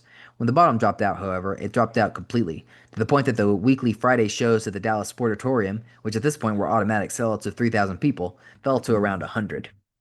With business down drastically, Jerry Jarrett stepped in and purchased the company. Jarrett, also spelled J A haha double R haha E double T haha, was the co-owner of the CWA, from which I just come, and was as famous for his keen mind as he was infamous for his stingy payoffs. Fortunately, Texas had a starting $75 minimum per day that Jerry kept in place, probably in fears of a wrestler's mutiny. This was great news, as we averaged 18 shows a month, not including Saturday morning TV tapings, which were a freebie. I would go on to average slightly under $350 a week during my 10 months with the company. Those 10 months were actually very good ones for the company, which houses picking up tremendously in the Sportatorium, especially, but in the rest of the towns as well.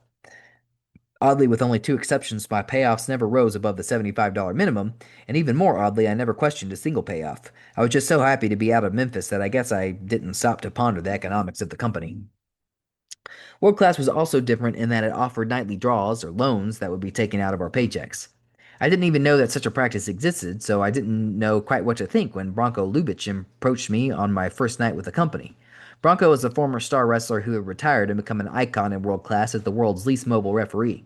Bronco's ultra slow counts and his unwillingness to let the heels get ahead even a little bit tended to take away from the aura of a match, but his kindness and great road stories made it impossible not to like him. He was also the man responsible for handing out the draws. But seeing as that concept was foreign to me, I looked at Bronco a little strangely when he walked up with clipboard and pen asking, "Want to draw?" I really thought that this old guy wanted me to sit down and color with him or something. And I was just about to take him up on his kind offer and create a puppy or a choo-choo when Gary Young interrupted me. "Jack, he wants to know if you want any money," Young yelled. I politely declined. To this day, I still don't take draws unless entirely necessary. Gary and I went to a 20-minute draw, stalemate, on our first night in with Steve Casey and the returning cowboy Tony Falk. That's right, Cactus Jack couldn't defeat Tony Falk from Paducah, Kentucky. Not too promising. Usually, hot newcomers will run roughshod over everyone, so apparently we weren't going to be pushed as hot newcomers. Fortunately, Jarrett had seen our match and was impressed with our teamwork to the point that we became top heels for most of our world class stay. We were even given General Skandor Akbar as our manager and became the heart and soul of the General's Devastation Incorporated. Actually, for a while, we were the only heels in the company and must have been pretty good at it, as together we fought a babyface roster consisting of Kerry Von Erich, Eric Embry, Jeff Jarrett, Brickhouse Brown, Chris Adams, Jimmy Jack Funk, Matt Bourne, Billy Travis, and Steve and Sean Simpson. Despite the ridiculous odds, we somehow managed to stay a threat during our entire run. My first night in Dallas was heralded a change in the Cactus Jack character. Even before my forced heel cowardice in Memphis, I had always seemed more mischievous than insane. During my first interview in Dallas, I somehow went in the insane direction, and the style was encouraged immediately by Jarrett Young and Akbar. Unfortunately, this new wild Cactus Jack didn't get to talk much, as Young and Akbar carried out most of the verbiage. I took to the role quickly, however, and in my mind at least, became the best weirdo in wrestling, probably because, like most successful wrestling gimmicks, it wasn't much of a stretch. Crazy guys usually bothered me in wrestling simply because they were trying so damn hard to be crazy. They'd sit there and shake and make faces while their manager talked, and to me it all seemed so contrived and unbelievable. Take college kids, for example. A guy has too much to drink, headbutts the wall, makes crude remarks to women, gets in a fight, throws up, and passes out. The next day everyone talks about how crazy the guy is. I'm sorry, that's not crazy. That's stupid. On the other hand, I once accidentally walked in on a college buddy and was shocked to see him sitting Indian style on the wooden floor completely naked eating brownies. He wasn't trying to be a sick college fuck, he was just relaxing. And that's the point that scared me. Given the choice, I'd rather fight 10 drunk headbutters than one naked brownie eater because I wouldn't know what to do against the brownie guy.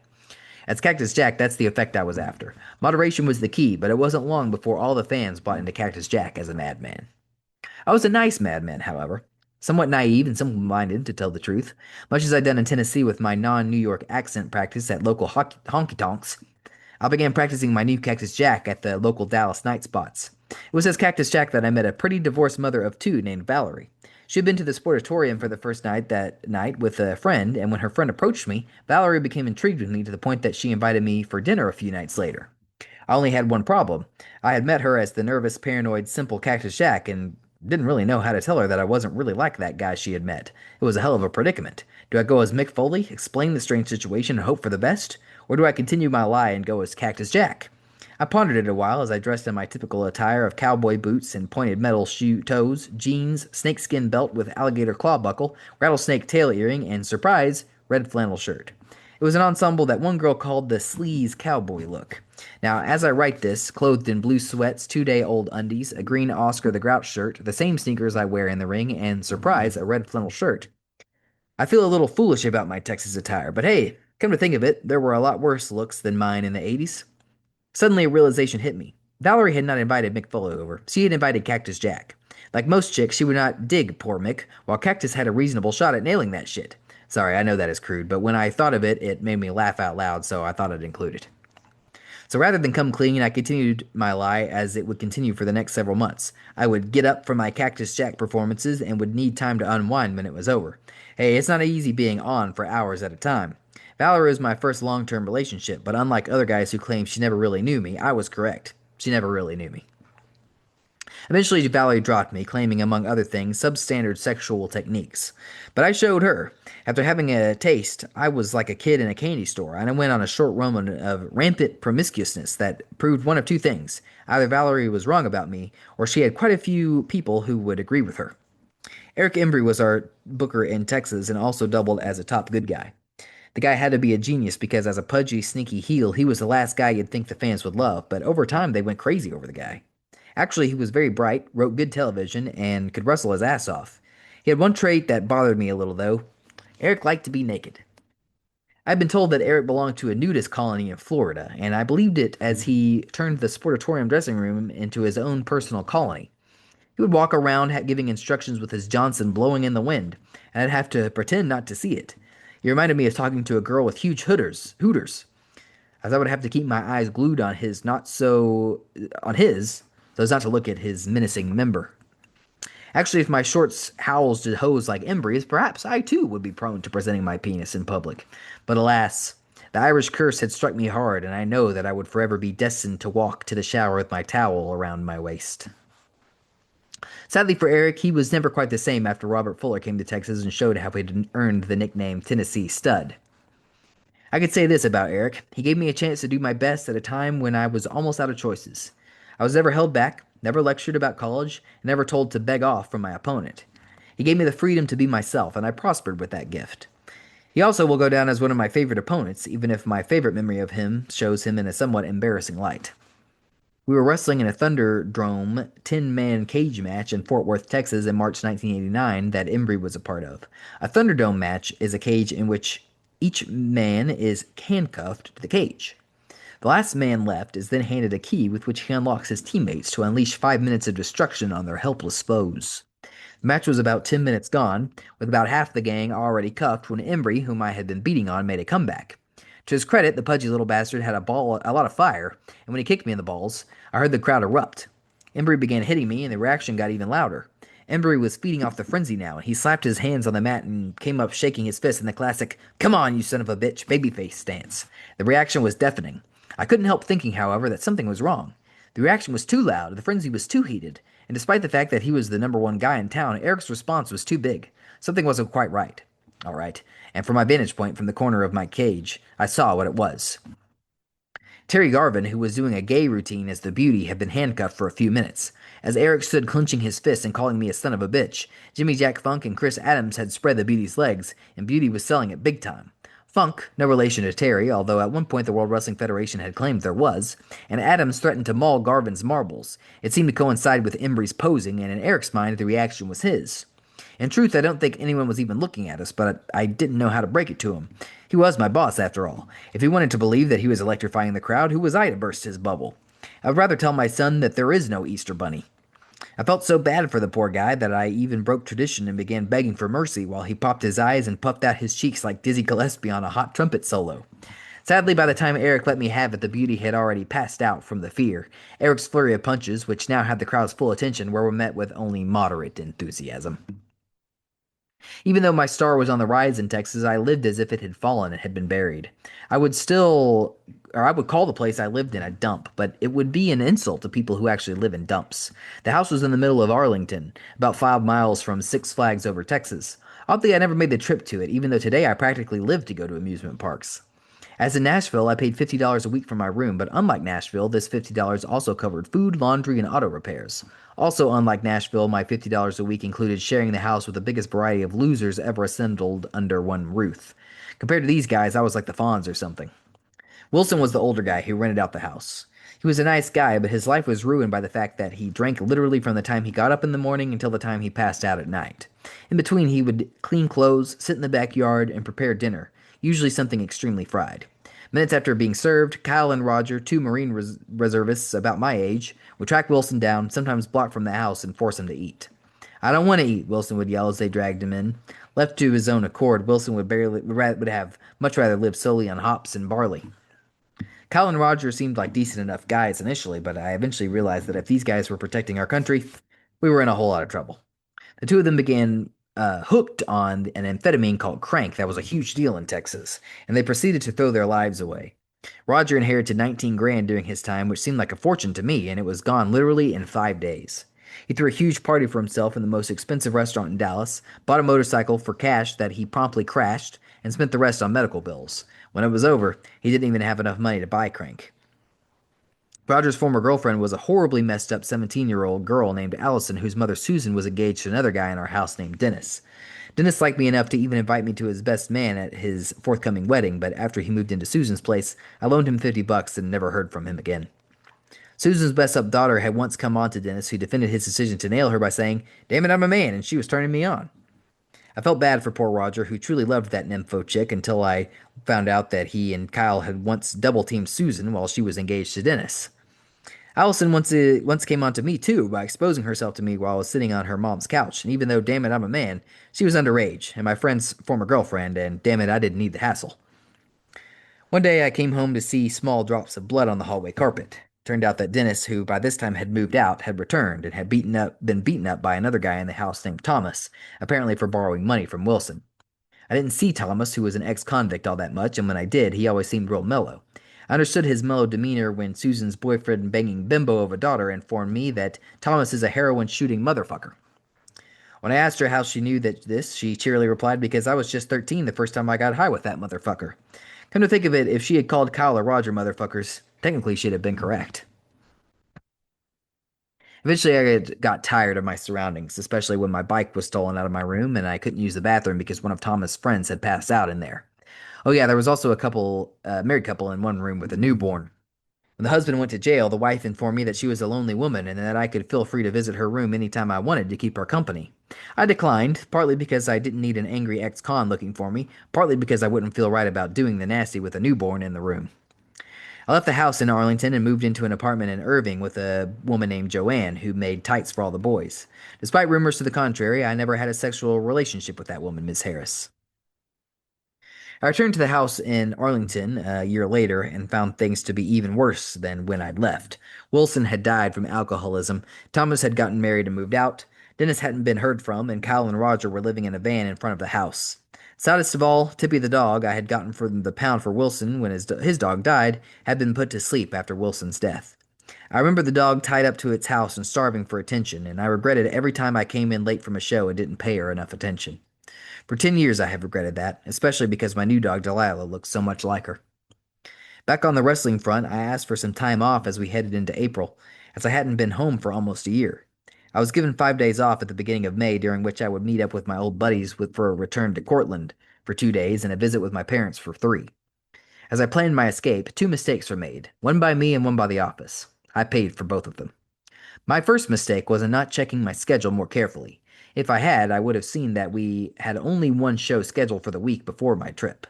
By simply checking ahead, I could have skipped the Lawton, Oklahoma show and had a 12-day break instead of the 5 I got. I'm not sure, but it's a pretty safe bet that the people of Lawton wouldn't have missed me enough to cost 7 days fewer at home. It's also a safe bet that my bank account wouldn't have missed the extra $75 all that much. The second mistake was the office forgetting about my time off and booking me and Gary in the main event at the Sportatorium against Embry and Mexican legend, and I use that term lightly, Mil Mascaras. The show was to fall on Cinco de Mayo, the 5th day of May. Mascaras was being brought in to capitalize on Dallas' huge Mexican population. A month earlier, Gary had used a baseball bat to injure Embry internally, and now, with Embry hell-bent on revenge, the match was to be a ball bat on a pole match. There was only one problem. I wasn't going to be there.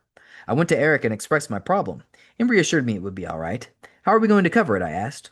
"We'll hurt you," was Embry's intermediate reply. I wanted to know how. Eric thought it over. "We'll do it with a chair," he said. Even 10 years ago, I didn't feel like a chair was enough to keep Cactus Jack down and told him as much. "What do you suggest then, baby?" Embry asked with his frequent term of endearment for me. I looked him straight in the eye so as to avoid looking at his penis and said, "I'll think of something." That something turned out to be something pretty wild, as Embry cracked me with that bat, and I went sailing off the ring apron with the same nasty plunge that had almost done me in at Memphis. I hit the ancient wood floor of the sportatorium and immediately began spitting up loogies of blood. A stretcher came and got me as the action continued in the ring. Akbar went into a verbal tirade. He was being interviewed as I was being carried away, and when asked about my welfare, quickly changed the subject. "Never mind that," the incensed Akbar yelled. "He ripped his expensive shirt." I was a little lightheaded and my throat was hoarse from hacking up blood, but other than that, I felt all right to walk and drive. Unfortunately, I was not able to, as the show had just ended and fans were streaming in at the parking lot. Unlike other crowds, the Dallas fans were treated to two wrestling shows a weekend, and as a result, knew not only the wrestlers, but each other quite well. After a show, they tended to congregate for hours in the parking lot, throwing small parties complete with barbecues and beverages. I really couldn't afford to have them see my face, as the fall was supposed to keep me out all week. Instead, I climbed up the stairs into the crow's nest, a fenced in area where the wrestlers, their families, and their friends could watch the matches in peace. After the sportatorium had emptied, Gentleman Chris Adams was having his inaugural class for his wrestling school, and I sat down to have a few laughs at the beginner's expense. My first laugh came when Adams talked about the cost of the school. $3,000 might seem like a lot of money, the gentleman began with his perfect Stratford on Avon accent, but not when you realize that I make that in one day. Oh man, that was a good one. Next, Adams arranged his dozen or so students into groups and began doing drills with them. Man, these guys suck, I thought. Some of these guys are even worse than I was. All except one guy, that is, who actually seemed to be doing quite well. He was a big muscular kid with long blonde hair, and he stood out in the crowd like a sore thumb. The more I watched him, the more impressed I was. Man, I thought in a slight reconsideration of my earlier harsh appraisal of talent, that blonde kid looks like he's got potential. That was the first time I ever saw Steve Austin, who would go on to become the biggest star in the history of the business. Chapter 9. I returned to Texas to hear some strange news. I was booked for the following Saturday night in Fort Worth in a scaffold match. A scaffold match is a wonder of stupidity that some genius thought up in Memphis and that had since made the rounds in Texas and Jim Crockett's old NWA.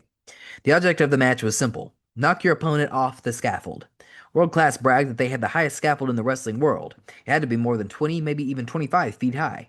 I thought back to an offhand comment Embry had made months earlier. Would you be willing to do a scaffold match? He had nonchalantly asked, to which I had nonchalantly said sure. Now, however, it didn't seem like such a good idea. A day before the match, I got a surprise phone call. The match was frantic.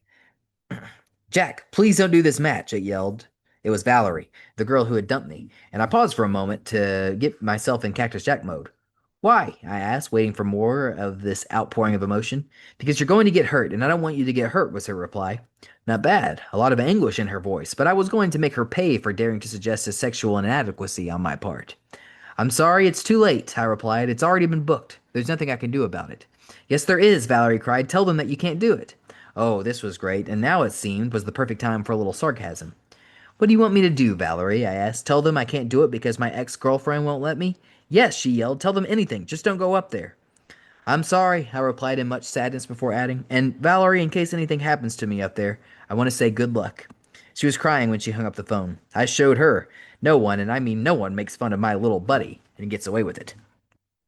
I knew two things about scaffold matches before having this one. First, for the most part, they suck, with very little action being supplied by guys who are usually scared out of their wits. There have been a few exceptions, thanks to guys like Bobby Eaton, who would actually put on a show up there, but by and large, most of them were stinkers. I also knew that scaffolds were dangerous. Even though common sense and the slightest respect for the human body tells us that no one is actually going to be thrown off the scaffold, even a hanging drop was dangerous, especially to the knees. A few wrestlers, with Jim Cornette being the most notable example, have blown out their knees and had never been quite the same. I hoped that I would not suffer the same fate. The scaffold match was actually my second match of the evening, and I had already wrestled in the second match of the night. Killer Tim Brooks had quit the company a month earlier, and instead of hiring another heel, Joanne Harris had sewed together a black and red outfit and a hood. Yours truly became Super Zodiac number 2. Never mind the fact that my hair stuck through the mask, and that my distinctive walk and even more distinctive ass, or lack of ass, left absolutely no one fooled. I came back from a match in Fort Worth and asked Eric about the wisdom of me losing in the second match, only to come out ready to kick some ass in the main event. Embry looked at me like I had two heads. Baby, he said before adding the words that would forever make me doubt his judgment and sanity. No one will know. You're under a hood. I worked out for the scaffold match with General Akbar by my side. At the last moment, Akbar had been added to the festivities as my partner, while Embry had chosen a partner as well, Percy Pringle, who would later become known as Paul Bearer. When I climbed up the scaffold, I immediately felt a rush of adrenaline, partially because I knew that potential for injury was high. I can only compare it to standing atop the Hell in a Cell in June 1998, and unfortunately the results would be comparable as well. Embry and Percy climbed up, and the match was underway. Immediately, Akbar and Percy dropped to their bellies and stayed there for the duration of the match. Together they spent more time on their bellies than most snakes do. I think any fool could tell you that neither of the two would take the tumble. Eric and I, however, were eager to duke it out. I really can't remember a damn thing about it, except being pile-driven on the scaffold and rolling over on my belly to prepare for the drop. Are you ready, baby? Embry asked as he delivered a boot to the head that eased me halfway off the structure. Yeah, I said weakly as the ring below me appeared very far away. I must have said yeah, but in reality I had no idea what to do. I knew that I was supposed to do hang until ready, then drop and crumple upon impact so as not to ruin my knees. Sadly, I sensed that my goal would be unobtainable because as I supported myself with one elbow, I could see that I had nothing to grab onto with which to hang. Everything I saw was much longer than my hand and impossible to grip. I really didn't know how I could hang. 20 feet in the air was not the best place to be for a kid who could never do pull ups in gym class. I was swinging my legs when Embry kicked me and my elbow hold gave way.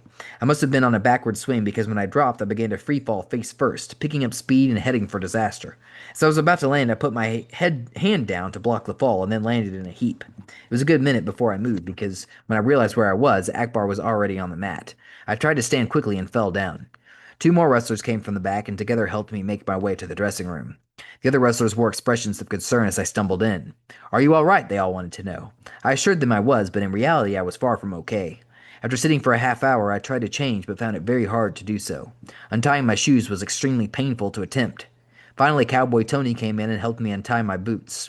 A good hour after the match had ended, I walked out to my Plymouth Arrow with a dented, unusable door and saw a small congregation of well-wishers gathered there. Among them were Valerie and her two kids.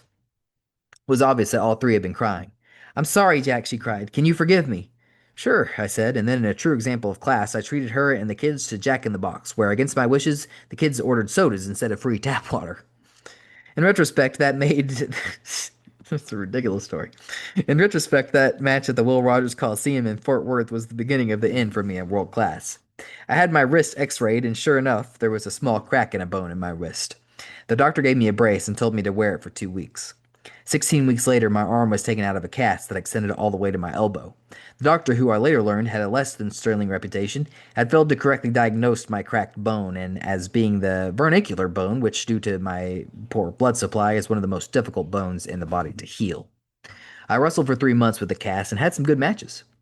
The announcers never even acknowledged the cast. Apparently, they felt it made me look sympathetic and therefore declined to comment. I was able to have matches for 3 months without throwing a single punch, which was beneficial in the long run, but I began to lose matches on television with increasing regularity, and I began to think of other options in my life. I've been quite friendly with Video Bob, who our director and producer of the world-class show. Given the restraints on time and money that he worked under, Bob did a tremendous job on the show, and with his help, I put together an impressive music video for me and Gary set to the tune of Born to Be Wild. We actually turned the video into a rib on Gary, who himself was known as quite a ribber. After completing the video, Bob and I spent an extra 4 hours making another special video in which all of Gary's great moves were edited out and replaced by boneheaded mishaps. Together, Bob and I laughed our balls off, right, Dominic? And waited in anticipation for Gary to arrive to check out the finished product. When Gary showed up, his reaction was classic, as his face inched closer to the screen with every indignity he suffered, while I, as his partner, came across like Bruiser Brody. What do you think? I asked him, and then waited while he fumbled for a reply. Finally, my own lack of body control gave me away, and Gary caught on when he saw my stomach rapidly shaking in an attempt to withhold my laughter. That was a good rib, Gary had to admit. That was a good rib. We then played the real video, which was met with a huge reaction. Bob used to always confer with me before a TV show to learn just what move I might come up with and just how he could best shoot it. It was in Texas that I began to use the flying elbow off the ring apron, and within a few weeks, Bob had mastered how to shoot it. Back in those days, I used to get some serious distance on those leaps, and Bob would make sure that the camera was right to the offside of my opponent's head while I prepared to leap.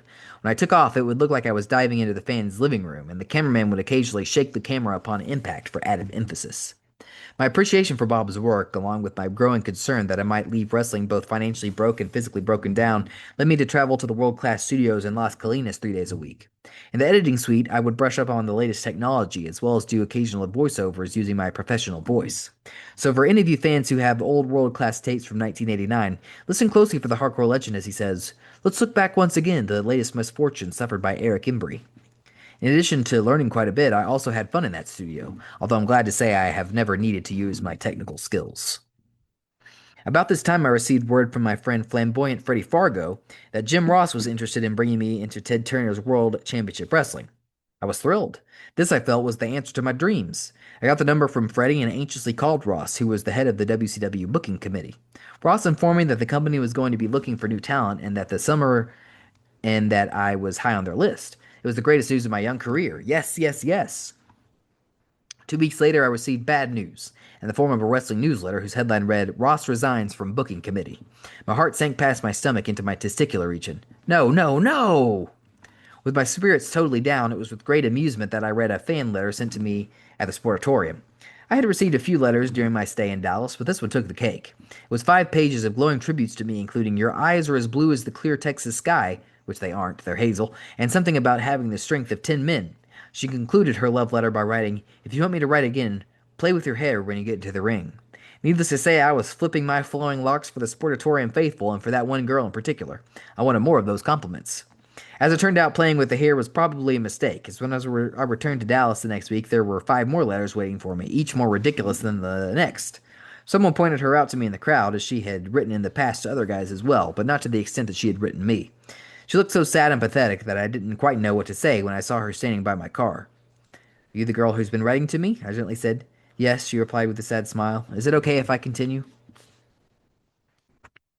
I was really a little bit concerned, but I didn't want to hurt her feelings, so I said, "Sure, that would be fine." When I came back to Dallas a week later, there were 10 letters in my box from her, each signed Mary Ann Manson in the return address area. During my time in Dallas, I had been renamed Cactus Jack Manson by Eric Embry, and the implication was very clear. She thought we were married. The contents of the letter proved as much as she wrote about our relationship and our marriage. Uh-oh, this wasn't good.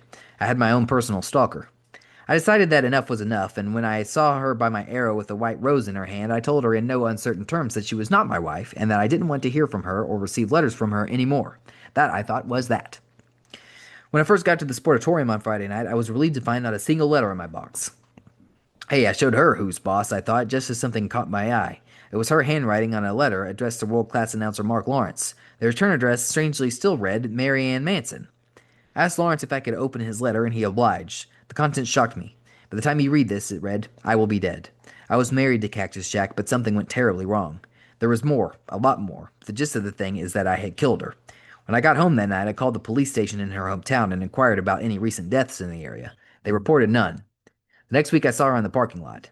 I knew she was a sick lady, but I decided to be firm anyway. It was a judgment call. I told her in no uncertain terms that she was not to write to any wrestlers ever again, and that if she did, I would make sure that she was banned from the sportatorium forever. I guess the threat of never setting foot in the decrepit, rat-infested, freezing in winter, hotter than hell in the summer sportatorium was enough to cure her pen pal-itis, as I never saw her handwriting again.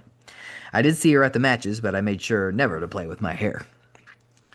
Toward the middle of the summer, I started to get the gut feeling that it was time to leave. Part of World Class's appeal was also its drawback, as its wide syndication ensured good visibility, but also ensured a large viewing audience for my recent losing efforts. I really felt like those losses were going to hurt me long term, and I certainly wasn't being paid enough to compensate for throwing my career away. Besides, the constant pounding was making it impossible for my wrists to heal. With a heavy heart, I approached Embry and told him I thought it was time to leave. I thanked him for his faith in me, and in return, he offered me a place to work wherever he happened to be, a promise he actually backed up by calling me a year later when he took over the booking in Puerto Rico. For some reason, even though I was hurt, I offered to work out a 6-week notice, during which time he assured me of a great build-up to my departure. I saw Frank Dusek, our color commentator and one of our talent promoters, a week later when news of my imminent exit from Texas became known. Frank was concerned and called me upstairs to his office to express his feelings. "Why do you want to leave?" Dusek inquired. "Don't you like it here?" "Hey, Frank, I love it here," I was quick to reply. "It's just that my wrist doesn't seem to be healing, and I'm losing a lot of matches lately." Dusek nodded his head and then asked when I would be coming back. "I'm not coming back, Frank," I answered. "I'm going to Alabama to work for Robert Fuller when I get better." Dusek's expression looked pained as he asked, "Are you sure you want to do that?" Now all of a sudden I wasn't sure. After all, I was just a kid with 4 years' experience compared with the 40-year-old Dusek who had literally grown up in the sport. "Why?" was all I said. "Cactus, the people like you here," he reasoned. "You'll be welcome back any time. Why go someplace and start over?" His next words chilled me to the bone, and I would continue to haunt me for years as I struggled to climb wrestling's ladder of success. The words were not meant in anger. He was telling it like he saw it, which made them hurt even worse. "You're never going to be a top guy in this business," he stated simply. "You will always be the bottom of the top or the top of the bottom, but you will never draw big money." I thanked him for his honesty, but told him that I intended to prove him wrong. He smiled and said that he hoped so too. I saw Frank Dusek in Greensboro, North Carolina in early 1998. It was the first time I had seen him since my Texas departure. I was wrestling the World Wrestling Federation champion. He shook my hand, and I asked him if he remembered what he said to me a decade earlier. "Oh, God," he said, laughing. "What was it?" I repeated his bottom of the top to the bottom speech and saw him wince as if he were John Winger taking a Sergeant Big Toe Holka uppercut to the solar plexus. He then literally got down on his knees and jokingly bowed down to me. Cactus, he exclaimed, I've never been so glad to be wrong in my life. I'd envisioned great things for my send-off at the sportatorium. I had performed in that building over 70 times in my 9 months and had engaged in some tremendous matches. I wanted to give the fans a great match to remember me by, and had my head loaded with ideas as I drove to Valerie's for what would prove to be the last time I saw her. The match had been booked as a loser leaves town match, and I intended to leave right from the sportatorium and drive through the night. Over dinner, I speculated about the match and saw her become steadily angry as she yelled, Jack, I know you're going to lose tonight. This surprised me, as I had always tried to protect the business around her and had steadfastly denied knowing the outcomes to my matches. I decided to call her bluff. What makes you say that? I inquired, using the poker face I had honed to perfection years earlier at late-night card games in childhood friend Scott Biasetti's basement. Her reply was simple, and her rationale was hard to argue with. Jack, I'm not stupid. Embry's the boss, not you. Then came the kicker. Besides, I'm looking out the window at your car, and you've got everything you own in it. I know you're going to lose. She then asked if I was going to come back for her, and I had to admit that it probably would never happen. My classic farewell match never happened either, as I lost to Embry in 9 seconds with a simple black slide, then walked up the aisle as the fans sung, Hit the road, Jack, and don't you come back no more. I actually had tears in my eyes as I pulled out of the parking lot and didn't stop for rest until I was in my old bed in East Setauket 27 hours later. Chapter 10. I headed into Continental Country with high hopes for the future. Robert had spoken of this territory as being like heaven, and I couldn't wait to get started. When I got there, Rob was his normal gregarious self and greeted me with a big hug. "Goddamn, Jacko, it's good to see you, boy," Rob exclaimed, and then asked if I could give him a ride to the post office. "Some arsehole came and repossessed my car, poo-poo." This was one of Rob's favorite terms of endearment. "And I need to go and get your videotape," he told me. This wasn't a good sign, and I told him so. I had sent the video that Video Bob and had helped me come up with over a month ago. This tape was of me as a single wrestler and set to the ominous tune of Helter Skelter and was a good piece of business. The Continental area had been a part of the country not exposed to the world-class product, and the video would have been a good way to introduce me to the fans for a full month before I got there. Rob didn't seem so concerned. "Don't worry, poo-poo," he said. "We'll just play it this week instead." I felt like he was missing the point. "Rob, don't you think this tape would have helped me get over?" I asked him. "Now we have to start from square one." It was damn hard to stay mad at the stud, though. He was just so damn likable. "Damn, Jacko," he said. "I'm sorry. I just got so damn busy that it skipped my mind." My first night in Montgomery was a TV taping at the Montgomery Civic Center.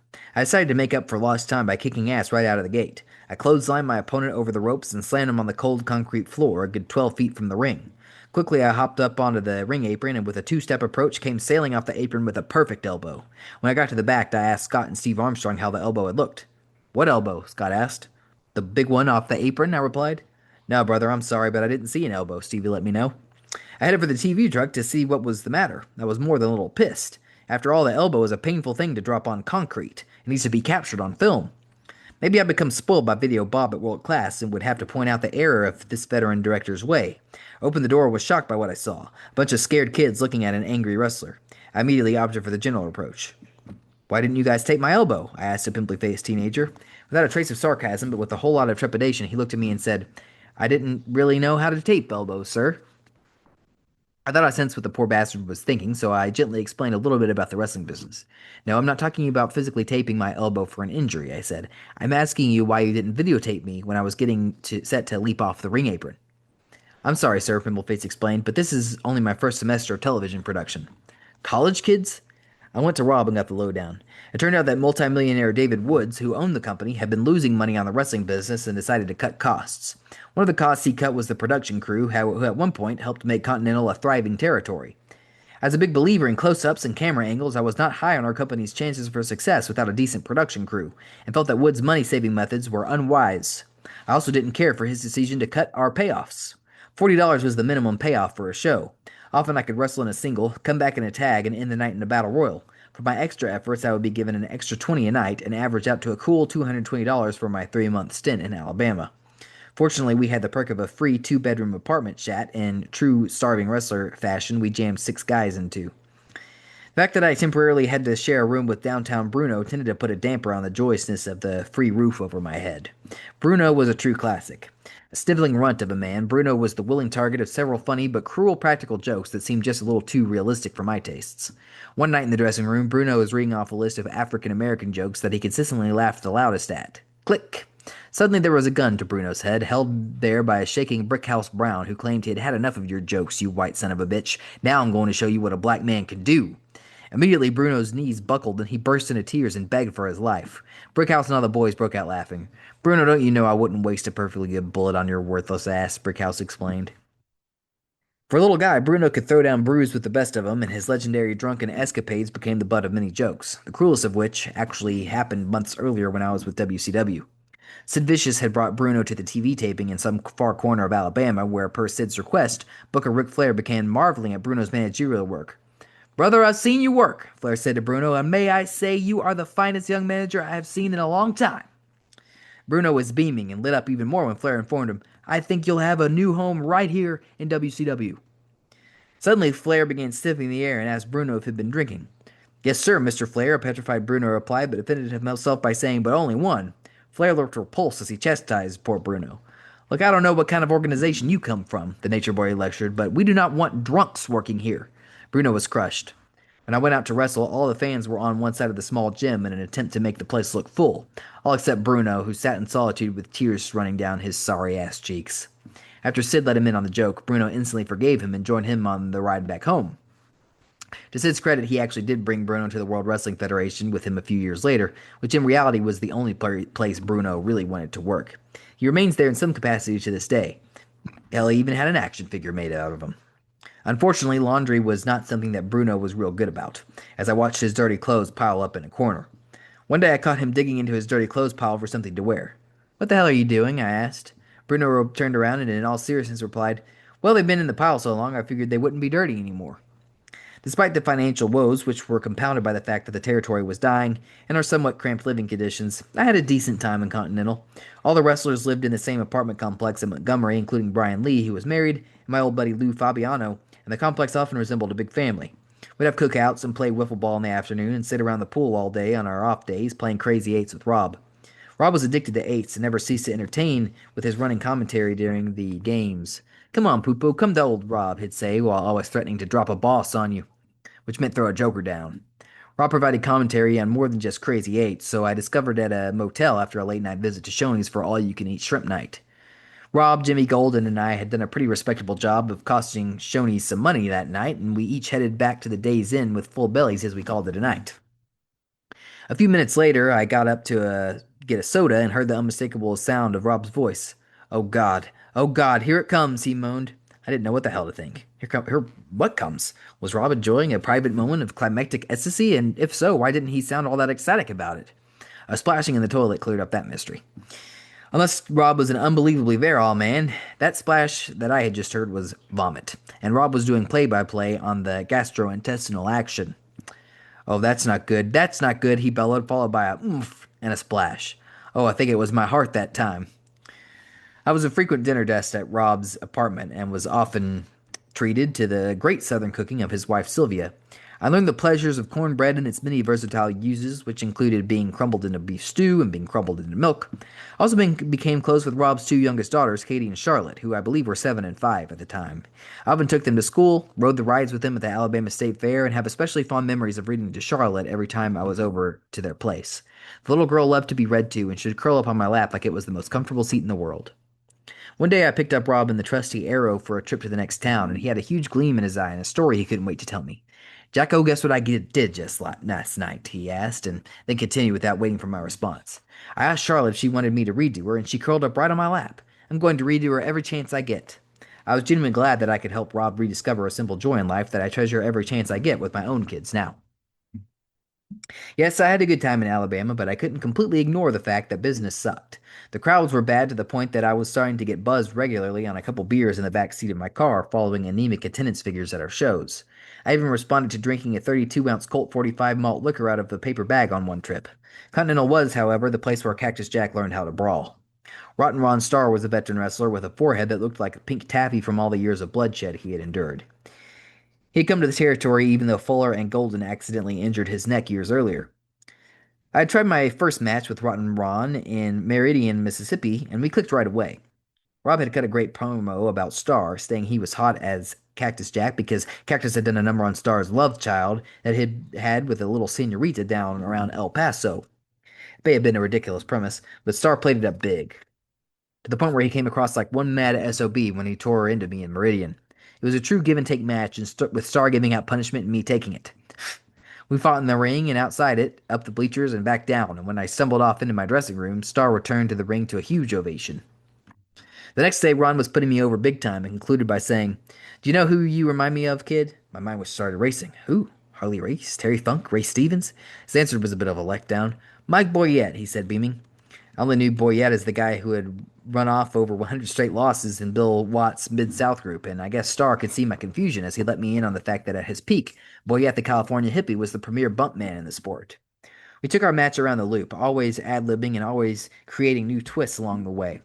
Our run peaked with a memorable and bloody TV brawl at the Montgomery Civic Center that left Starr as the unlikely biggest babyface in the company. Our feud was short-lived, however, as we received word that the company would be shutting down right after Thanksgiving. After a year and a half of steady, if somewhat poorly compensated work, I now find myself with the unsavory task of looking for a job. It was during this time that I heard the phone ring in our apartment, and when I picked it up, the voice of Shane Douglas said, "Hello, could I speak to Cactus, please?" Shane had recently caught on with Turner's World Championship Wrestling, and even though pegged with a ludicrous tag team gimmick called the Dynamite Dudes, seemed blissfully happy in his new role. Maybe the $100,000 contract he had signed made him blind to the fact that he had to wear pink trucks and carry a skateboard to the ring with him. "I'm sorry, Shane, but when you have a skateboard and don't use it, the fans will in fact know that you don't know how, just as they caught on to the fact that I couldn't crack my bullwhip in Memphis because I never did." Shane asked how I was, and I told him of the imminent closing down of the company. "Why don't you come to a TV taping in Atlanta?" Shane suggested. "Hell, it's only 3 hours away. This way you can at least get your face seen." I quickly agreed, and a week later drove to the Center Stage Theater in Georgia. Chapter 11. Center Stage was like a whole new world when I walked in.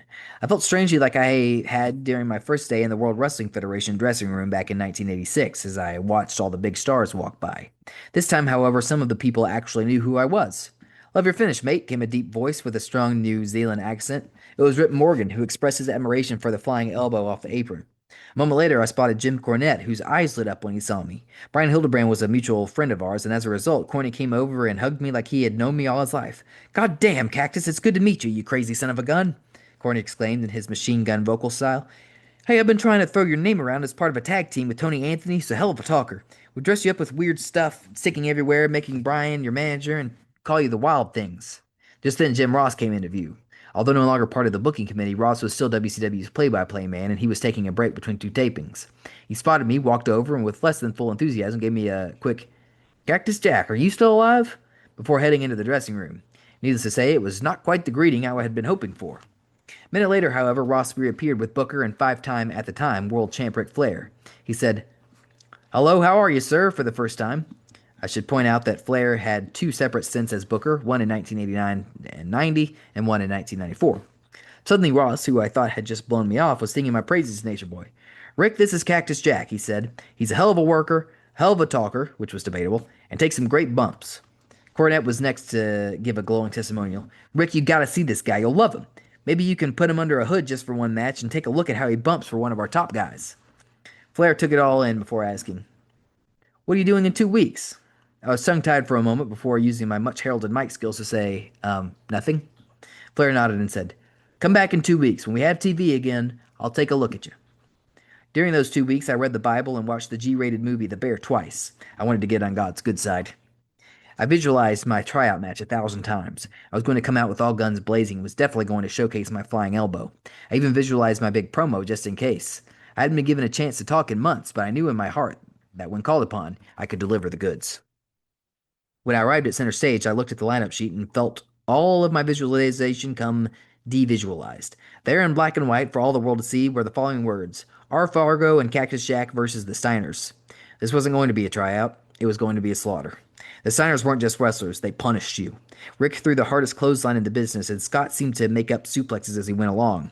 The fact that I had known Scott in Memphis did little to comfort me as I envisioned myself spending more time in the air than Kay Parker's legs in the Taboo trilogy. Was this really all they thought of me? I felt suddenly as if my suffering had been for nothing, and was even contemplating packing up and leaving when Jim Cornette and Kevin Sullivan approached me. "Hey, brother, nice to meet you," Sullivan said in his native Boston accent. "What's your finish?" I had no idea what he was talking about, but gave a confused answer. "I drop an elbow." "An elbow," Sullivan groaned. "What kind of a finish is that?" Luckily for me, Corny jumped to his defense.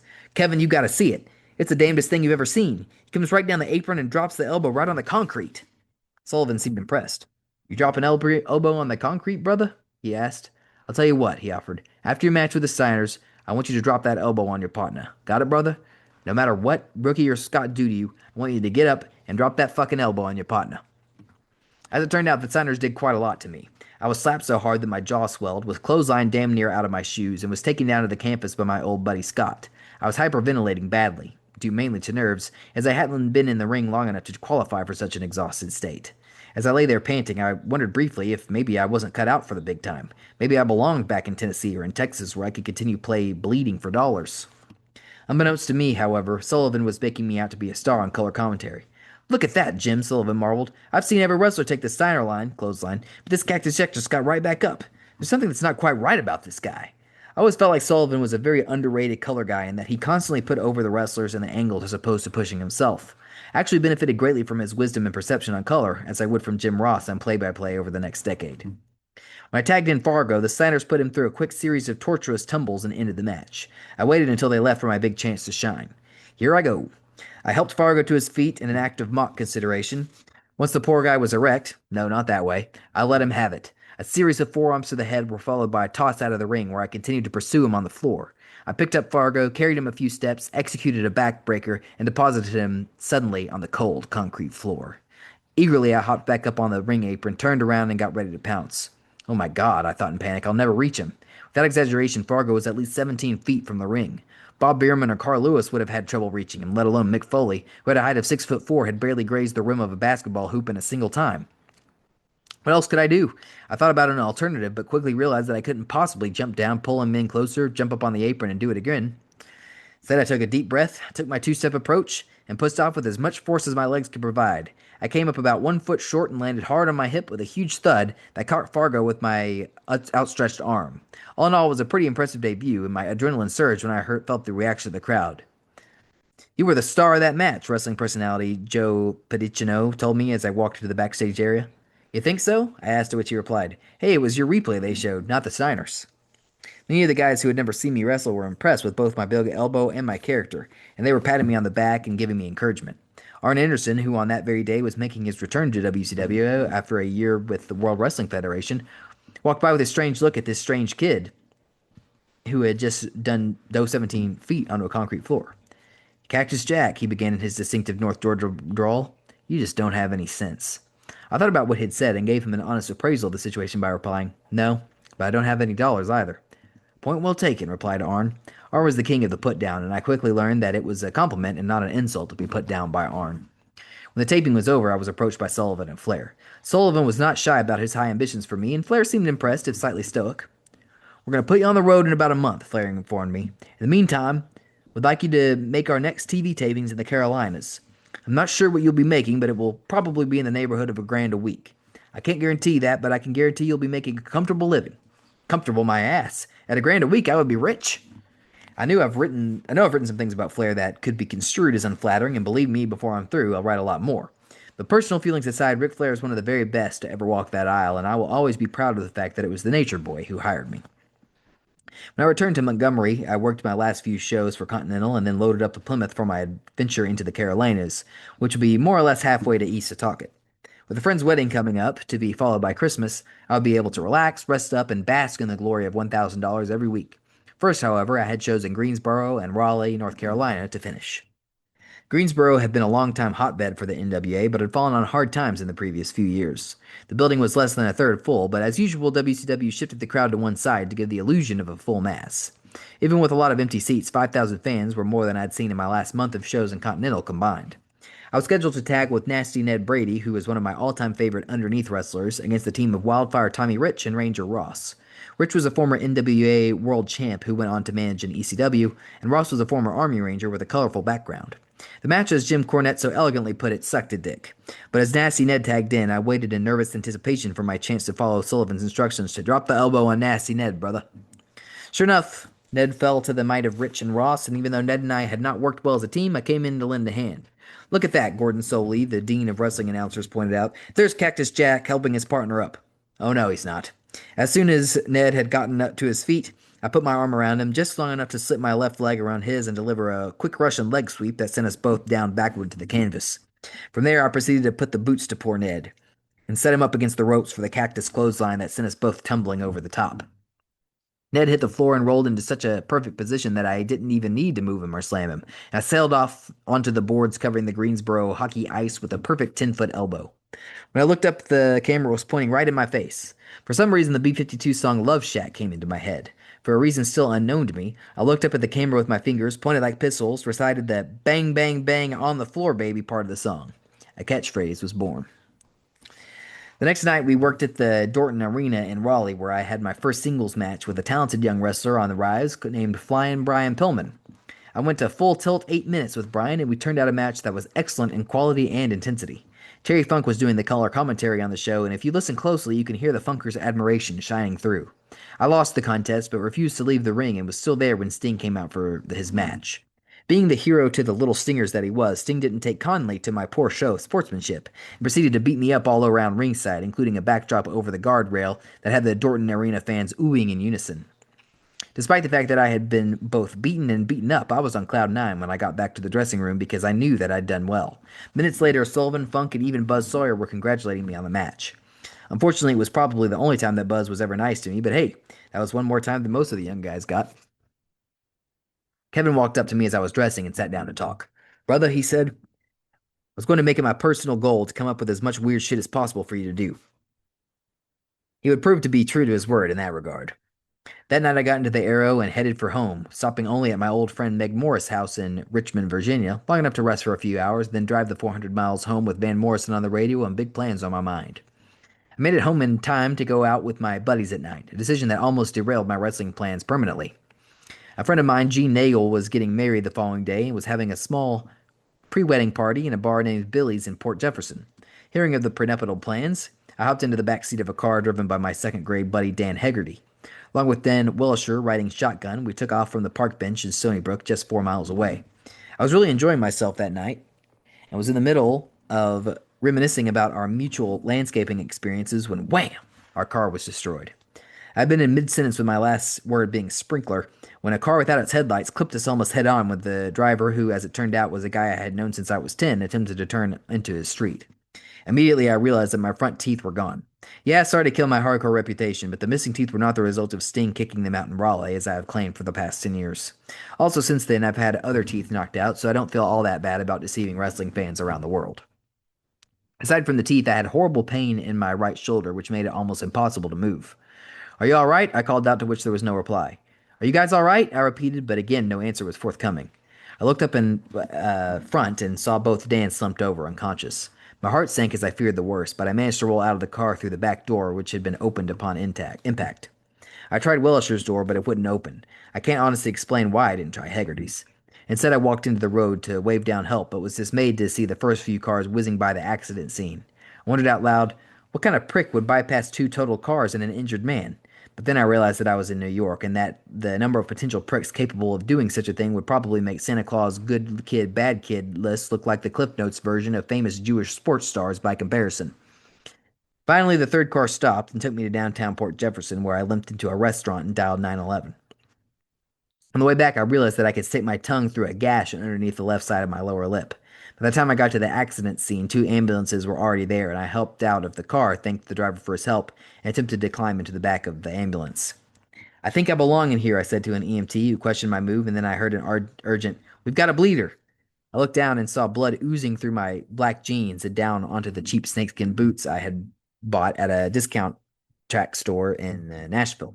The EMTs quickly cut my pants up to the knee and took off my boot, and in the 3 or so seconds it took for them to press a heap of gauze into the wound, I saw blood squirting out from my shin area in about 10-inch surges. I still didn't know about my buddy's fate until I heard yelling in the emergency room. No way, no way, you're not going to do that, the voice yelled. Who is that? I asked. That's one of your friends, the nurse replied. He's not too happy with the catheter we're trying to insert into his urethra. I really can't say I blamed him. Geez, right off the top of my head, I can think of about a dozen things I would rather have done to my penis than that. A moment later, I heard yelling from another part of the emergency room, and it seemed that Hegarty, too, was resisting the unwelcome intrusion of the catheter. For some reason, I was spared the pain and humiliation of that procedure. Maybe I just didn't need it, or maybe being a woman, the nurse had just chosen not to check out that part of my body for any reason. Poor little guy. Why didn't anybody love him? A few minutes later, the stitching began, and a doctor worked on my leg as he waited for a plastic surgeon to arrive to work on the gash under my lip. Somewhere between the time of the final shin stitches and the arrival of the plastic surgeon, my parents showed up and were deeply concerned about their little boy. I assured them that I was all right, despite the fact that in addition to my major wounds, I had about 10 minor gashes in my face. When the surgeon showed up, my parents were asked to leave, but before their departure, I had two favors to ask of them. Mom, could you stretch in the front pocket of my jeans to get the front tooth I put there? That was one. Also, tomorrow when you come to see me, could you bring a camera? I left the hospital 3 days later, hardly able to walk and depressed about the loss of my teeth. Maybe not depressed, but definitely concerned. Friends who came to see me all echoed the same sentiment. Hey, that's going to look good for wrestling, to which I would give a lecture about it being almost 1990 and the day of toothless wrestlers was over. 10 days later, when I showed up at center stage, Jim Ross was the first person I saw. Hey, you look great without your teeth, he said. It gives you a whole added dimension. As it turned out, in 1990, I was the guy without the teeth. In 1994, I became the guy without the ear. In 1996, I became the guy with a leather mask. And in 1998, I became the guy with the sock. The accident slowed me down for a little while, but I was able to suck it up on TV matches and continue with my terrible treatment of tag team's associates. In addition, all the announcing teams, Ross and Sullivan on Saturday night, Lance Russell and Michael Hayes on WCW Pro, and Chris Cruz and Terry Funk on Worldwide seemed to be getting into Cactus Jack, and their enthusiasm was contagious. Fans started responding well to my matches, and even though I was a heel, I was being cheered heavily in many of our towns. Sullivan, whose abusive manager gimmick had always worked well, saw great potential in our pairing and stepped down from announcing to become an active wrestler and manager. Kevin had gotten really into the Cactus Jack character and came up with an idea that I loved then and still do. Brother, he instructed me, when you go home, I want you to find a book. Then I want you to bring it to the ring and read it before your matches. I nodded my head in approval, but needed more specifics. What kind of book should I bring? I asked. Kevin was quick to respond. A thick book, brother, like an encyclopedia. When I came back, I had a book in hand, but was not sure if it would meet the former Games Master's standards. It's not exactly an encyclopedia, I warned him as I handed over the book. Kevin took one look at the title. I am in urgent need of advice, and began to smile. That's the book, brother, he said, laughing. That's the book. Thus began our strange chemistry, with me trying to sneak a look at the book during matches, and Kevin berating me for doing it. Kevin would slap my face, and I would smile, and fans were eating it up. I found out years later that even more emphasis would have been put on me, except that the idea was shot down. Flair had thought over the request for my bigger role in the company, but had responded by asking the booking committee, do you really ever see Cactus Jack wrestling for the World's Heavyweight Championship? When no one stood up to herald me as the heir apparent, the Cactus Jack discussion was over. 2 days after the clash, Sullivan's Slaughterhouse was born. The group consisted of Buzz Sawyer, Cactus Jack, and Kevin in a butcher's smock. The smock would have probably looked more imposing if TBS had allowed it to look bloody, but coming from a group so politically correct they referred to foreign objects as international objects, blood on a smock was unacceptable, as was something that might be interpreted as blood, as was dirt, which might be interpreted as something that could be interpreted as something that looks like blood. As a result, Kevin went to ringside looking like an anal retentive butcher clad in laundered white. The original plan for the Slaughterhouse was for Sullivan and Sawyer to form a tag team in cahoots with me as a single. Occasionally, we would all team. That plan ended on the February 1990 pay-per-view Wild Thing when Buzz suffered a compound fracture of the wrist and never returned to WCW rings. As a result, Kevin and I held down the fort in a somewhat odd feud against Captain Mike Rotunda, Norman the Lunatic, and Abdullah the Butcher. Rotunda was an excellent wrestler who had been a part of Sullivan's varsity club, an excellent and successful gimmick that was disbanded as soon as it became too popular. As a result, Rotunda had languished in wrestler's purgatory until I tagged with him against the aforementioned Dynamite Dudes and did a number on him after our loss. The dastardly attack turned Rotunda into a good guy and somehow changed him from the captain of the team to the captain of the ship, complete with sailor's cap and nautical windbreaker. Despite the ludicrous gimmick, Mike and I had good matches around the country until Sawyer's injury turned me into a tag team wrestler. The February pay-per-view was also memorable in that it was Ric Flair's birthday, and I somehow was offered an invite from Sullivan to attend. I was thrilled to be in attendance, even after a less than stellar match against Norman the Lunatic. The Funker was there, and he came over to give me his opinion on my match in his own unique style. For several minutes, Terry rambled on with a story about the devil who was face down in the gutter, having his life saved by the angel. The story was making absolutely no sense until the last sentence, at which point the story and its relation to me became apparent.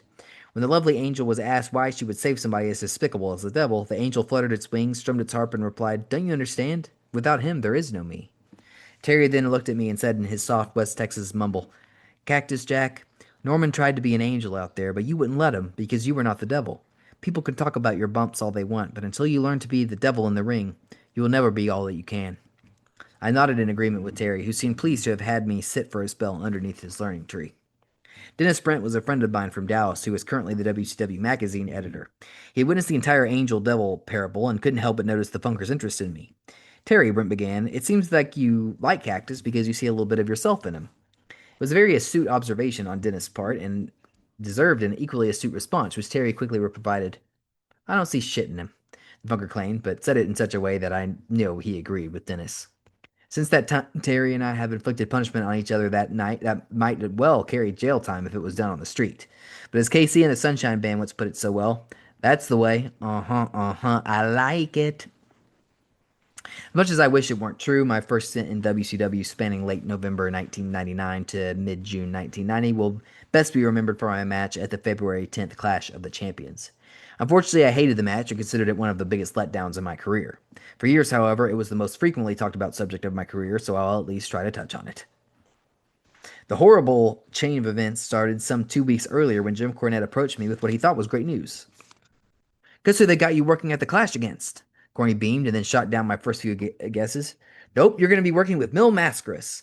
He gushed and awaited my enthusiastic response, which never came. Jimmy was confused. What's wrong with that? He wanted to know.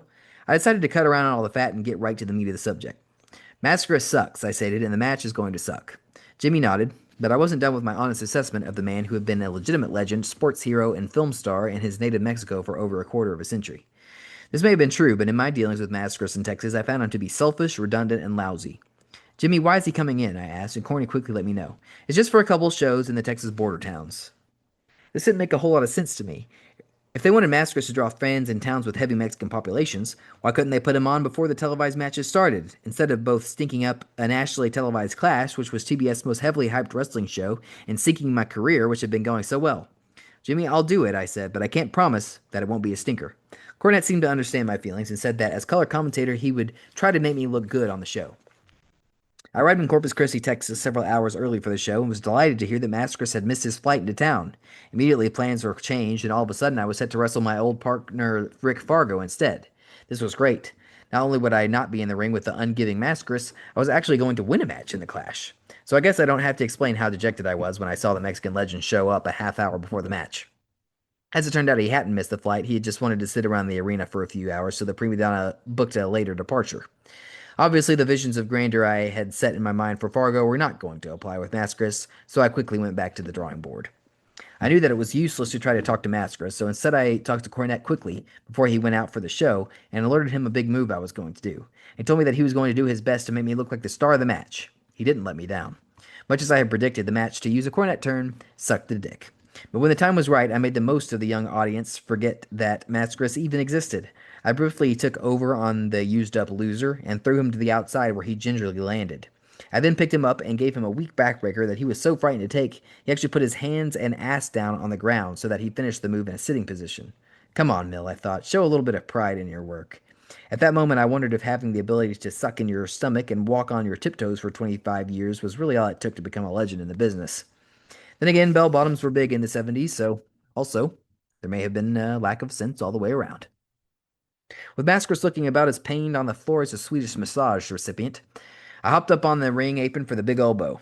Actually, the timing of this was excellent, because as I faced the crowd with my arm in the air, signaling the imminent arrival of the flying elbow, Mascaras was rolling back into the ring. When I took my two-step approach and got ready to fly, Mascaras was nowhere to be seen. When I turned around in confusion, Mascaras was there with a drop kick, or drop kiss, as he called it.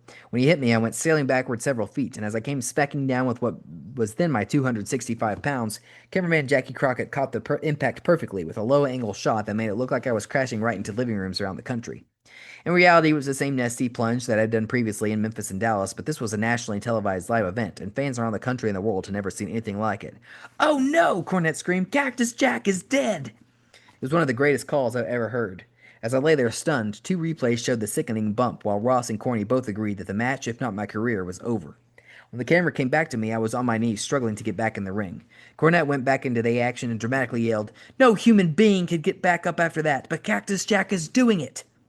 All I wanted to do was to be able to kick out of one pinning attempt, which would have made me look like Superman.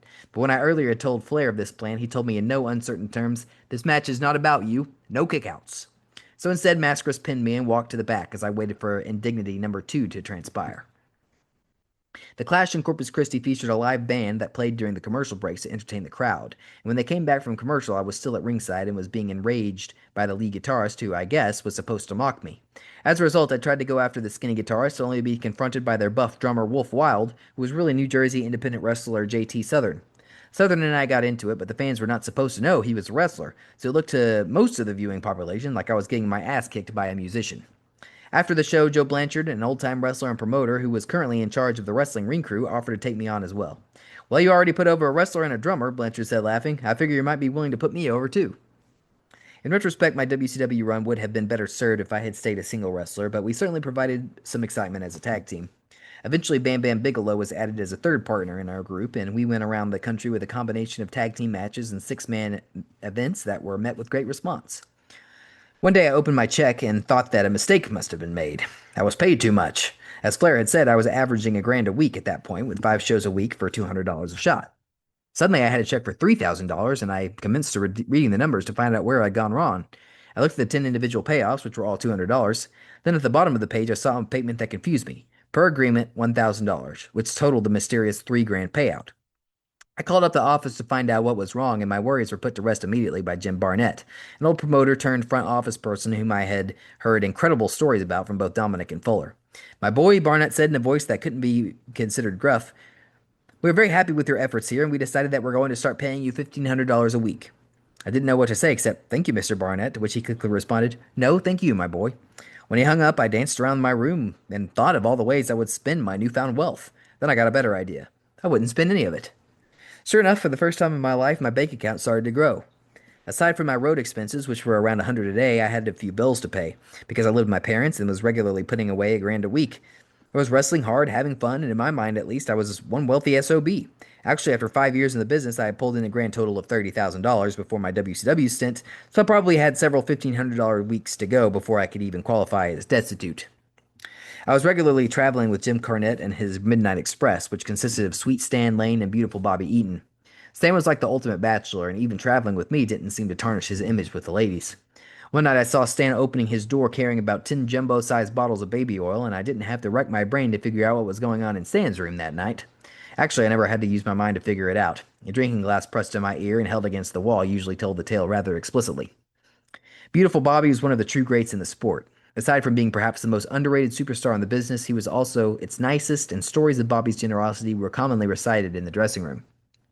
It was damn near impossible to pay for anything when Bobby was around, although I'll confess to not trying all that hard.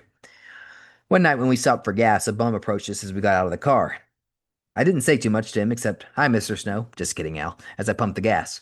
A few minutes later, I was in the car with Corny and Stan, and Bobby was nowhere to be seen. Another few minutes, no Bobby. Just as Stan was about to get out to find him, we saw Bobby coming out of the store with his arm around the old bum. The old guy was now holding a new bottle of wine in his hand and had on a new shirt as well. When they got to the car, Bobby handed the guy $10, shook his hand, and got back in the car. That was just the way he was. My fortune started taking a turn for the worse in mid-April in Columbus, Ohio. I was teaming with Kevin against Rick Ryder and someone else whose name escapes me at the moment. We had what I thought was a very enjoyable match, concluding with an elbow on Ryder, who was as far away, if not farther, than Rick Fargo had been 4.5 months earlier. "Rick Ryder has just had his pancreas punished," Cornette yelled in response to the elbow, which was honestly just a wrist and 4 fingers making contact because he had been so far away. I was happy about the match, but my positive feelings soon turned to shock when I ran into Ric Flair, who had been waiting for me. Flair had just resigned as booker, and I guess he decided to take his frustration and anger out on me. "What the hell are you doing out there?" Flair demanded. I didn't know what to say. Hell, I didn't even know what that question meant, and I told Flair so. I mean, you do all that shit just because those two, pointing to Ross and Cornette on the TV monitor, put you over, you think you're over. Don't you understand no one cares about you? I was floored. All I could do was stare blindly as the Nature Boy continued his condemnation. "You'll be in a wheelchair by the time you're 30, he scoffed and followed it up with another bit of sentiment. "And nobody's going to care." I've thought about that night in Columbus at least 1,000 times since it happened. For several years, I thought about it every day, and as I approached my 30th birthday 4 years ago, I became obsessed with it. I felt strongly enough about it to do an interview on the subject on the eve of my 30th birthday, which the Wrestling Observer called one of the greatest ever in wrestling. A short while ago, I ran into Flair, who congratulated me on how well I'd done, and then said, "Geez, Cactus, you need to slow down so you don't get hurt. You remember when I told you that you were going to be in a wheelchair by the time you were 30? I told him that I remembered very well.